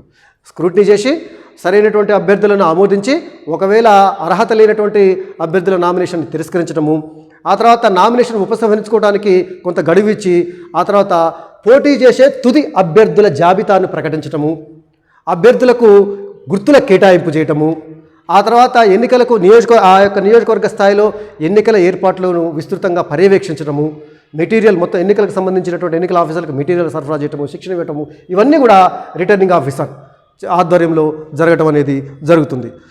రిటర్నింగ్ ఆఫీసర్ చివరికి ఫలితాల ప్రకటన వరకు కూడా వారే బాధ్యత వహించడం అనేది జరుగుతుందన్నట్టు. సో వాటికి సంబంధించినటువంటి ఈవీఎంలు అయితే ఒకవేళ ఈ మధ్య కాలంలో మనకి ఈవీఎంలే ఎలక్ట్రానిక్ ఓటింగ్ మిషన్స్ని యూజ్ చేయడం జరుగుతుంది. గతంలో మనకి బ్యాలెట్ పేపర్లో మరి ఎన్నిక జరిగినప్పుడు ఆ బ్యాలెట్ బాక్సులు, ఇప్పుడు ఈవీఎంలు అయితే ఈవీఎంలు మొత్తం సక్రమంగా పనిచేస్తున్నావే లేదా వాటి కండిషన్స్ మొత్తం కూడా పరిశీలించి వాటిని పోలింగ్ కేంద్రాలకు తరలించడం, వాటన్నిటి కూడా రిటర్నింగ్ ఆఫీసరు మరి బాధ్యత వహించడం అనేది జరుగుతుంది. ఇక ఓటింగ్ ప్రక్రియ ఏ విధంగా ఉంటుంది, మనకి నియోజకవర్గం తర్వాత పోలింగ్ బూత్ లేదా పోలింగ్ కేంద్రం, ఒకటి గ్రామ పంచాయతీ పెద్దగా ఉందనుకోండి ఒక ఊరు, ఆ ఊర్లో 2 లేదా 3 పోలింగ్ కేంద్రాలు ఉండొచ్చు. ఒక్కొక్క పోలింగ్ కేంద్రానికి ఒక్కొక్క ప్రిసైడింగ్ ఆఫీసర్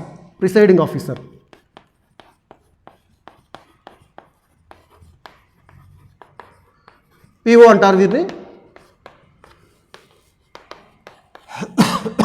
ప్రిసైడింగ్ ఆఫీసరు ఆ బూత్ లెవెల్లో ఎలక్షన్ జరిగేటప్పుడు సాఫీగా ఎన్నికలు జరగడానికి అవసరమైనటువంటి చర్యలన్నీ తీసుకోవడం జరిగింది. ఇది రాష్ట్ర స్థాయిలో మరి రాష్ట్ర ఎన్నికల ప్రధానాధికారి చీఫ్ ఎలక్టోరల్ ఆఫీసర్, జిల్లా స్థాయిలో జిల్లా కలెక్టరే డిస్ట్రిక్ట్ ఎలక్షన్ ఆఫీసర్గా వ్యవహరించడం జరుగుతుంది.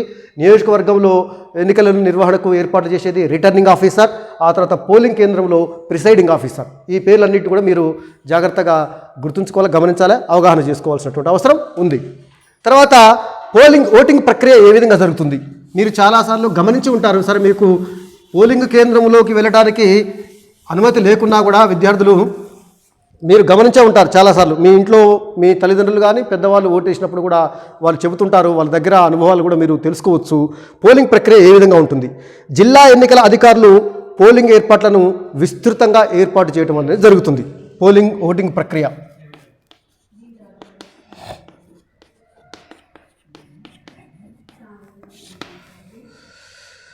మనకి ఇంతకుముందే మనం చెప్పుకున్నట్టుగా పోలింగ్ కేంద్రంలో పోలింగ్ సజావుగా జరిగేందుకు ప్రిసైడింగ్ ఆఫీసర్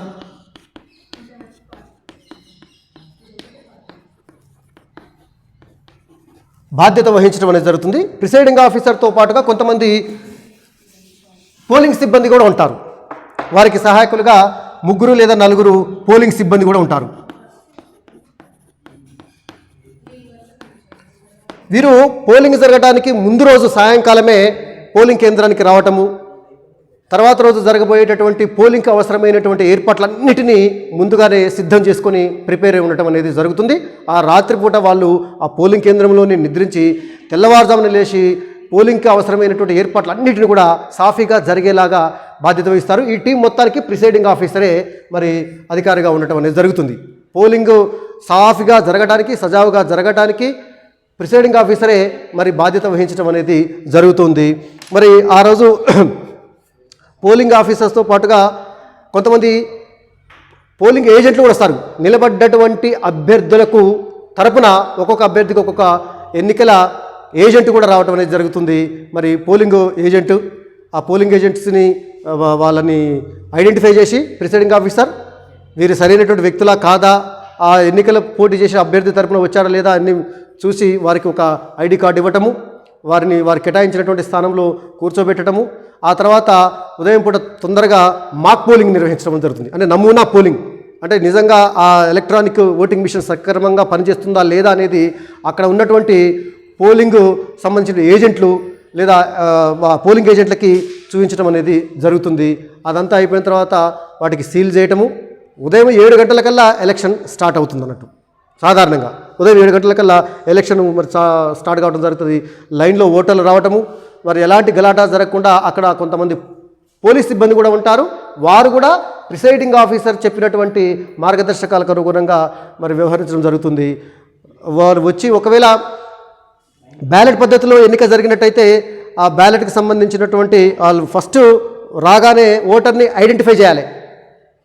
ఫలానా వ్యక్తి అని చెప్పేసి వస్తాడు, ఓటు కోసం వస్తాడు. ఇతడు ఫలానా వ్యక్తా కాదా అనేది ఐడెంటిఫై చేయాలి. ఐడెంటిఫై చేయడంలో మరి పోలింగ్కి సంబంధించిన పోలింగ్ ఏజెంట్లు ఉంటారు. ఆ పోలింగ్ ఏజెంట్లు ఇక్కడ ఉన్నటువంటి ప్రిసైడింగ్ ఆఫీసర్ కానీ ఎన్నికల సిబ్బంది కానీ సహకరిస్తారు. ఫలానా వ్యక్తి వచ్చాడు, ఆ వ్యక్తేనా కాదా, వాళ్ళందరూ ఓకే అని అంగీకరిస్తే వెంటనే అతనికి సంబంధించినటువంటి ఏదో ఒక ఐడి కార్డు, మనం ఇంతకుముందు చెప్పుకున్నాం ఫోటో ఐడెంటిటీ కార్డు.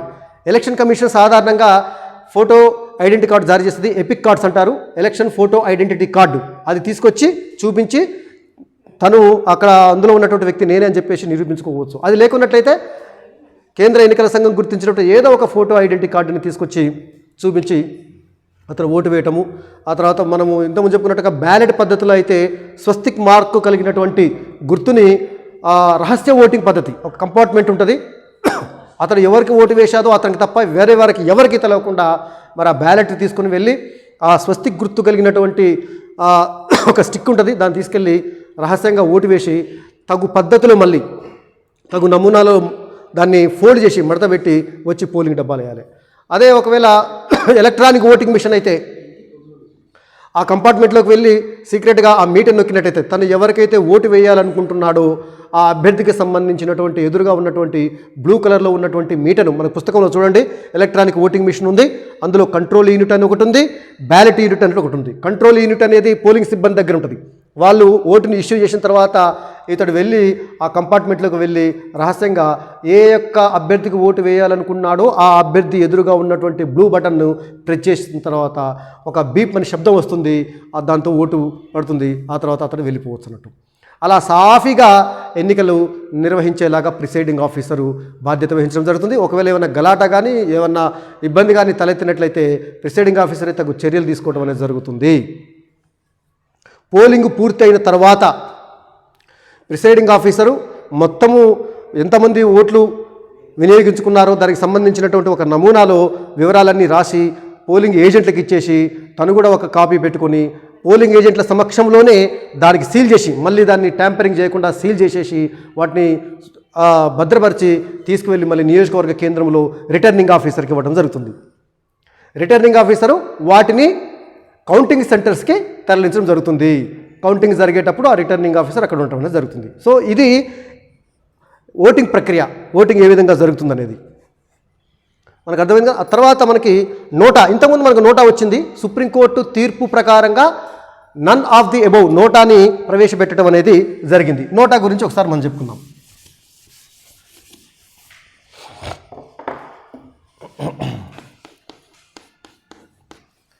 రెండు 2013వ సంవత్సరంలో మనం ఇంతకుముందు చెప్పుకున్నట్టుగా డాక్టర్ సుబ్రహ్మణ్య స్వామి ప్రస్తుత రాజ్యసభ సభ్యులు వారు సుప్రీంకోర్టులో ఒక కేసు వేయడం జరిగింది. ఏంటంటే ఆ కేసు వేసిన దాని ఫలితంగా అంటే అభ్యర్థులను తిరస్కరించేటటువంటి అవకాశం కూడా ఓటర్కు ఉండాలి.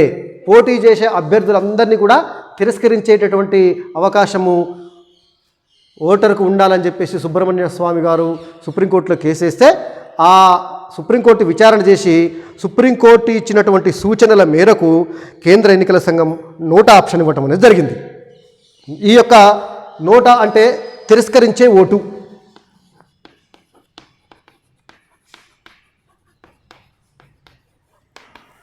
నన్ ఆఫ్ ది అబౌవ్ నోటా, తిరస్కరించే ఓటు. ఇక్కడ 2013లో దీన్ని ఇంట్రడ్యూస్ చేయడం అనేది జరిగింది. ఇది భావ ప్రకటన స్వేచ్ఛ, భావ ప్రకటన హక్కు.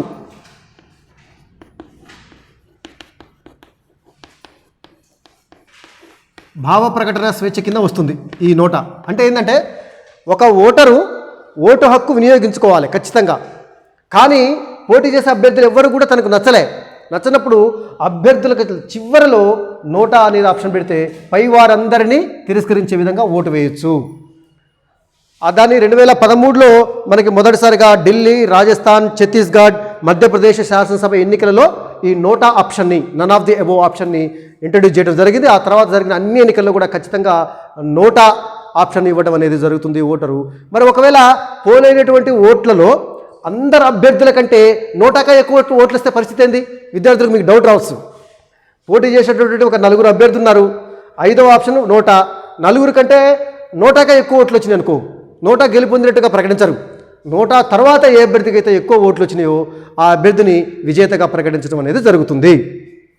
ఇక ఎన్నికల సంస్కరణల యొక్క అత్యావశ్యకం, ఇది గుర్తుంచుకోండి. నన్ ఆఫ్ ది అబోవ్ నోటా. ఎన్నికల సంస్కరణలు అత్యావశ్యకం.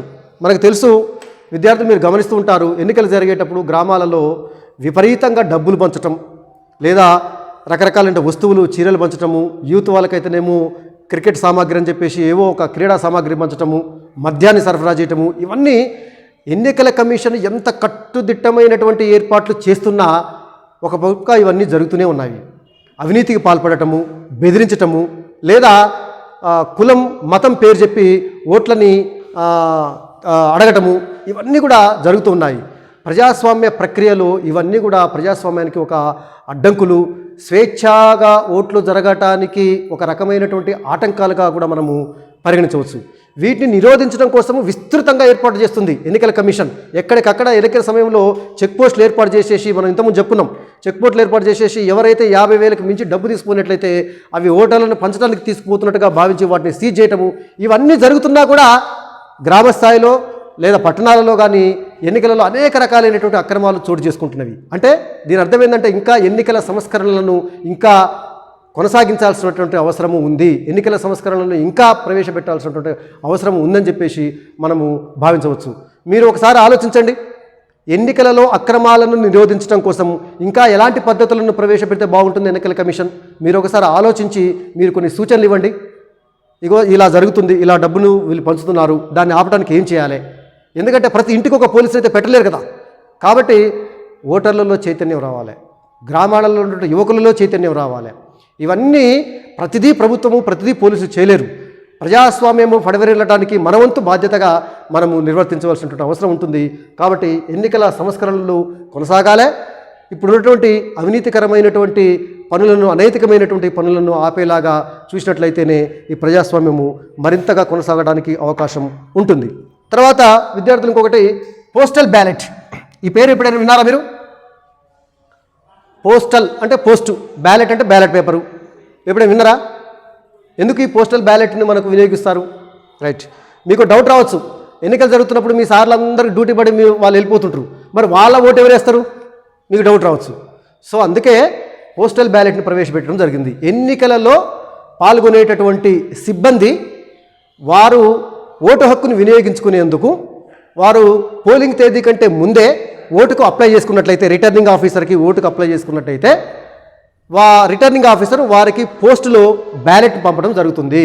వారు రహస్యంగా ఆ యొక్క ఓటు హక్కును వినియోగించుకొని రిటర్నింగ్ ఆఫీసర్ ఏర్పాటు చేసినటువంటి పోస్టల్ బాక్స్లో ఆ ఎన్నికల సిబ్బంది ఓటు వేయటం అనేది జరుగుతుంది. అంటే ఈ అసలైనటువంటి పోలింగ్ తేదీ కంటే ముందే ఎన్నికల సిబ్బంది పోస్టల్ బ్యాలెట్ ద్వారా తమ ఓటు హక్కును వినియోగించుకుంటారు. ఇటీవల జరిగినటువంటి జిహెచ్ఎంసీ ఎన్నికల్లో మనం గమనించినము, 80 ఏళ్ళు దాటినటువంటి వృద్ధులకు కూడా పోస్టల్ బ్యాలెట్. ఎందుకంటే కరోనా పరిస్థితులు, అంటే ఎన్నికల కమిషన్ ఆయా కాలమాన పరిస్థితులకు అనుగుణంగా నిబంధనలు రూపొందించడంలో ముందుంటుంది. వృద్ధులు కరోనా పరిస్థితుల్లో బయటికి రాలేరు కాబట్టి వారికి కూడా పోస్టల్ బ్యాలెట్ ఆప్షన్ ఇవ్వడం అనేది జరిగింది. అది ఎన్నికల కమిషను ఆ పరిస్థితులు బట్టి నిర్ణయం తీసుకోవడం అనేది జరుగుతుందన్నట్టు. సో ఇంకా ఎన్నికల కమిషన్కు ఎలాంటి అధికారం ఉంటుందంటే, ఎన్నికలు జరుగుతున్నటువంటి క్రమంలో ఎన్నికలు నిష్పక్షపాతంగా జరగటం లేదనేటటువంటి సూచనలు వచ్చినట్లయితే, ఆ ఎన్నికల్లో అక్రమంగా డబ్బుని, మద్యాన్ని విపరీతంగా అభ్యర్థులు పంచుతున్నారనేటటువంటి డౌట్ వచ్చినట్లయితే విచారణ చేసి అది నిజమని తేలితే ఆ ఎన్నికను రద్దు చేసేటటువంటి అధికారం కూడా ఎన్నికల కమిషన్కు ఉంటుంది. దీంట్లో రాష్ట్ర ప్రభుత్వ ప్రమేయం కానీ కేంద్ర ప్రభుత్వ ప్రమేయం కానీ ఏ మాత్రం ఉండదు. కేవలం ఎన్నికల సంఘమే స్వతంత్రంగా విచారణ చేసి ఆ ఎన్నికల్లో అక్రమాలు జరుగుతున్నాయి అని నిర్ధారణ జరిగితే అవసరమైతే ఎన్నికను కూడా రద్దు చేసేటటువంటి అధికారం ఉంటుంది. అట్లా జరిగింది కూడా 2016 మే 16న తమిళనాడులో ఉన్నటువంటి 2 శాసనసభలు తంజావూరు ఆ తర్వాత అరవకురవి ఈ 2 స్థానాలకు ఉప ఎన్నికలు జరుగుతున్నాయి. ఉప ఎన్నికలు జరుగుతున్నటువంటి క్రమంలో అభ్యర్థులు విచ్చలవిడిగా డబ్బుని బాగా పంచుతున్నారని చెప్పేసి తెలిసి విచారణ చేసి అది నిజమని నిర్ధారించుకొని ఎన్నికను రద్దు చేయడం జరిగింది. ఆ తర్వాత విద్యార్థులు ఇంకొక కాన్సెప్ట్ లాస్ట్, మీరు సాధారణ ఎన్నికలు, ఉప ఎన్నికలు, మధ్యంతర ఎన్నికలు, వీటిని పేరు విన్నారా? సాధారణ ఎన్నికలు జనరల్ ఎలక్షన్స్ అంటారు. ఆ తర్వాత వచ్చేసి ఉప ఎన్నికలు బై ఎలక్షన్స్ అంటారు వీటిని. ఆ తర్వాత మధ్యంతర ఎన్నికలు మిడ్ టర్మ్ ఎలక్షన్స్ అంటారు. సాధారణ ఎన్నికలు అంటే మనకు తెలుసు, సాధారణంగా నియమిత కాల పరిమితులు అంటే 5 సంవత్సరాలకు ఒకసారి లోక్సభకు కానీ రాష్ట్రాల శాసనసభలకు కానీ 5 సంవత్సరాలకు ఒకసారి ఎన్నికలు జరుగుతాయి. ప్రతి 5 సంవత్సరాలకు ఒకసారి జరిగేటటువంటి ఎన్నికలు సాధారణ ఎన్నికలు అంటారు. ఇవి సాధారణంగా మనకి ఎలక్షన్స్ ఎప్పుడు వస్తే మనకు తెలుసు. 2004లో జరిగినాయి, తర్వాత 2009లో జరిగినాయి, ఆ తర్వాత 2014లో జరిగినాయి, ఆ తర్వాత 2019లో జరిగినాయి, ఆ తర్వాత 2024లో జరుగుతాయి చెప్పవచ్చు. వీటిని సాధారణ ఎన్నికలు అంటారు. మరి ఉప ఎన్నికలు అంటే తెలుసా? By elections. ఉప ఎన్నికలు అంటే ఏదైనా ఒక నియోజకవర్గంలో అనుకోకుండా నియోజకవర్గం ఖాళీ అయితే, అంటే అభ్యర్థి చనిపోతేనో లేదా రాజీనామా చేస్తేనో లేదా ఆ అభ్యర్థి అనర్హుడు అని చెప్పేసి ఎన్నికల సంఘం ప్రకటిస్తేనో అది ఖాళీ అవుతుంది. ఆ ఖాళీ అయినటువంటి స్థానాలకు జరిగేటటువంటి ఎన్నికలను ఉప ఎన్నికలు అంటారు. ఈ మధ్య మనకి దుబ్బాక ఎలక్షన్స్ జరిగినాయి. మధ్యలో ఎందుకు జరిగింది సార్ అని చెప్పేసి మీకు డౌట్ రావచ్చు. అక్కడ ఉన్నటువంటి ఎమ్మెల్యే అభ్యర్థి చనిపోయారు కాబట్టి అక్కడ ఉప ఎన్నిక జరగడం జరిగింది. మరి ఎన్నికైనటువంటి అభ్యర్థి 5 సంవత్సరాలు ఉన్నాడు. ఆ రాష్ట్ర శాసనసభ కాల పరిమితి ఎంత ఉందో అంతవరకే ఉంటాడు అన్నట్టు, దాని ఉప ఎన్నిక. ఇప్పుడు మరి నాగార్జున సాగర్లో కూడా మరి దురదృష్టవశాత్తు అక్కడ ఉన్నటువంటి స్థానిక ఎమ్మెల్యే చనిపోవడం జరిగింది. అక్కడ కూడా ఉప ఎన్నిక 6 నెలల్లో, అంటే ఖాళీ ఏర్పడితే ఖచ్చితంగా 6 నెలల్లోపు ఉప ఎన్నిక జరుగుతుంది. తర్వాత మధ్యంతర ఎన్నికలు అంటే ఏదైనా కారణం చేత ప్రభుత్వం రద్దయి లోక్సభను లేదా రాష్ట్ర శాసనసభను రద్దు చేస్తే అందరి సభ్యత్వాలు రద్దు అయిపోతాయి. ఏ పార్టీకి మెజార్టీ లేకపోవడం వల్లనో, ప్రభుత్వం ఏర్పాటు చేయడానికి ఏ పార్టీ ముందుకు రాకపోవడం వల్లనో, ఏదో కారణం వల్ల, లేదా ముందస్తు ఎన్నికలు పోవాలని చెప్పేసి ముఖ్యమంత్రి లేదా ప్రధానమంత్రి నిర్ణయించుకుంటే, మనకి 2018లో మరి మన రాష్ట్ర ప్రభుత్వము ముందస్తు ఎన్నికలకు వెళ్ళింది.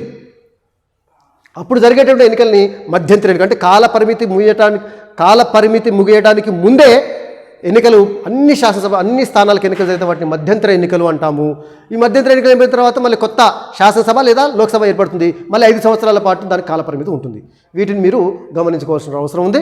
విద్యార్థులు ఇప్పుడు చెప్పినటువంటి కాన్సెప్ట్స్ అన్నింటినీ మీరు పుస్తకంలో మరొకసారి చూసి చక్కగా అవగాహన ఏర్పరచుకొని మరి చక్కగా చదువుకుంటారని చెప్పేసి ఆశిస్తూ, ఇది మనకి కాంటెంపరీ ఇష్యూ కూడా మంచి అవగాహన కలగాలని ఆశించుకుంటూ ఈ లెసన్ విన్నందుకు అందరికీ ధన్యవాదాలు. Thank you.